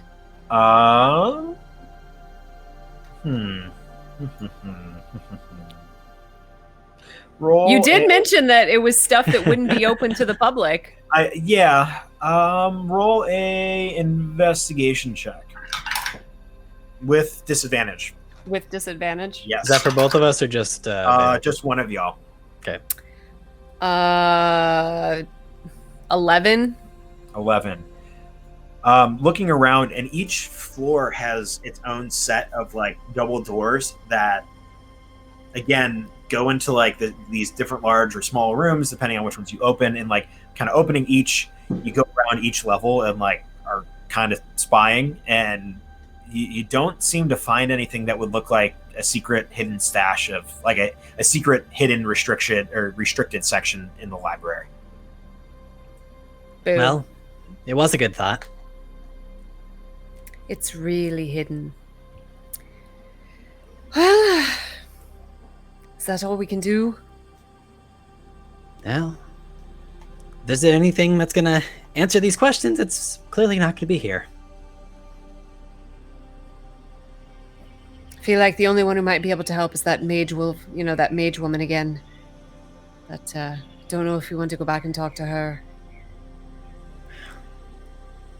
No, maybe we can ask her tomorrow. I don't know about you, but I'm pretty famished after that fight. Yeah, I think they get some food and some ale would do us good. Plus, I mean, like, I don't know. Look at this. Does this look like a bad burn to you? Because I mean, like, Yeah, we might want to put something on that. Yeah. Because it's. I mean, I think it's still smoking a little bit. I mean, that smells not good either. So we should probably get that looked at. Yeah, let's do that. Maybe we should have done that before going to the library, but Yeah, that's probably true. But you know what? I get so used to the smell of burning. It's just it's like I don't even think notice about it anymore. Yeah. You get used to it. So you guys take the rest of the day to kind of heal up, patch up your wounds, bandage what you need to. Go back to the Bobbing Blind cast, and relax, get some food in you before finally going to sleep. The next Art makes a point of getting some more butter. Get as much butter as your heart desires. You know what? No, because then it's just gonna be like you're pulling out butter for days. We'll say you have 3 extra amounts of butter on top of what you normally need. Great. You have a nice meal of like fresh caught salmon and trout, kind of mixed together. I don't know why they would do that, but I just thought of it, and A it's salmon out? 11:30 at night. I feel so like that Art and could be a Bale thing. aren't picky when it comes to food. They're like, great, it's got seasoning and it's cooked. Awesome. I mean, regardless of what it is, he's gonna smother it in butter. Yeah, so you guys take the time to smother your stuff with food and butter. Like, what's your cholesterol level right now, Art? I don't know. 40? And by 40, I mean 40 pounds. Diabetes.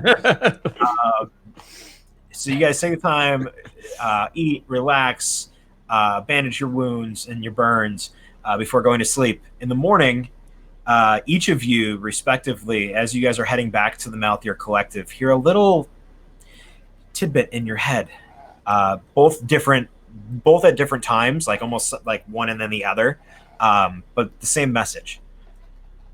I would like an explanation for this at some point. Also, you probably need to come collect the rest of your reward.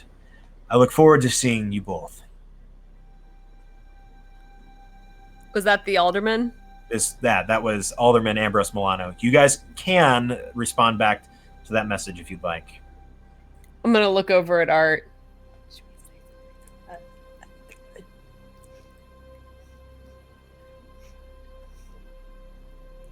Sorry for your loss.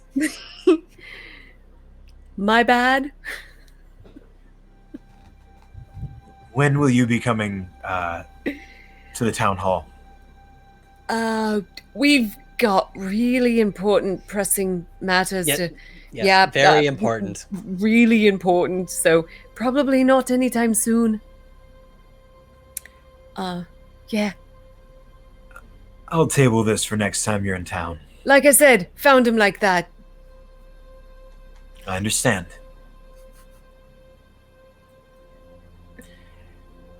You guys awkwardly make your way to the gate for the Malthir Collective, where you're let in, and then Tibble, surprisingly, is at the doors to the library to greet you. Hi, Archmage. The Archmage told me to bring you up to her chambers. She said that we'd be expecting you. Come on, kind of tuts you up there. Right. Knocks on the door. Come in. As you guys enter, you see the Archmage is starting to carve sigils and runes into the ground in a circle. You understand what you need to do. Do we? Do we? The task I gave you in Welton. Oh, the wolves. Yes. Oh, yeah. Wolves. Right. Talking. Wolves. Mm-hmm. Find this will put you right in the center of the temple of I believe it's the temple of Pelor. I forget what those podunk towns worship these days. It will put you right in the middle of the temple. Rast and Alexi are probably there. Here's a quick, and she hands you a note. This is to let Alexi know that you are on official Malthir Collective business and are acting in the Malthir Collective's interests while you are on this mission. And other than that, listen to Alexi and Rast. They're kind of in charge of you while you're out there. You will be paid by the town, whatever the town sees fit, as a reward for that job. That's pretty standard. Now, So are we killing the wolves? Are we talking to the wolves? Are we catching the wolves? What are you wanting to do with the wolves? Ideally, they're talking wolves, so there has to be some arcane nature there. Wolves just don't talk. Right. So Find out the reason for the talking of the wolves. Because, I mean, yes. it's not the wolves' fault. You can't blame the wolves. And if maybe you can get a sample and bring it back, or bring it to Alexi. Alexi can teleport it back to us. Sample of what? Like a wolf. I mean, again, if you find out just why they're the way they are, then it doesn't matter. If you find out that there's more to it, and a further study is required, and you think bringing in a wolf to study would be appropriate, you have the discretion to do what you deem best for this particular challenge. Understood? Sounds good. Okay. As she's finishing up, she gets right behind you. Now, you don't have much time. Go! And she kind of pushes you both into the circle, and you vanish. And that's where we'll end tonight. Thank you guys for joining us. Our next session will be all 7 of us, including me, back together for the first time on July 10th. Plug, other stuff. Thank you to all of our sponsors. Thank you for everybody watching. We look forward to you guys joining us in 2 weeks. And And we have a special show tomorrow.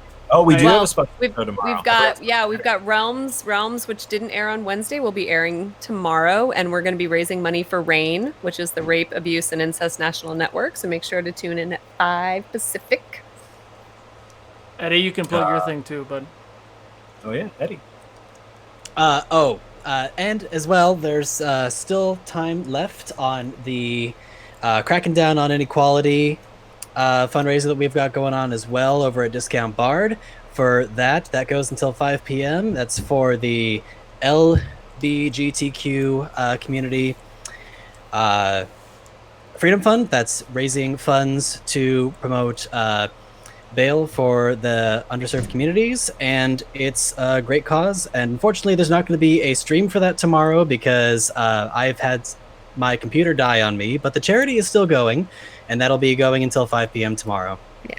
And then we have... Oh, go ahead. Jeff, Middle Earth is on Sunday. Yep.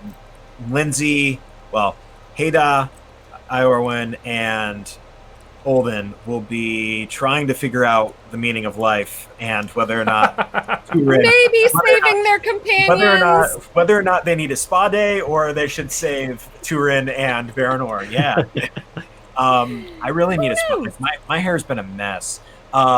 We will be rating Saving Throw Show.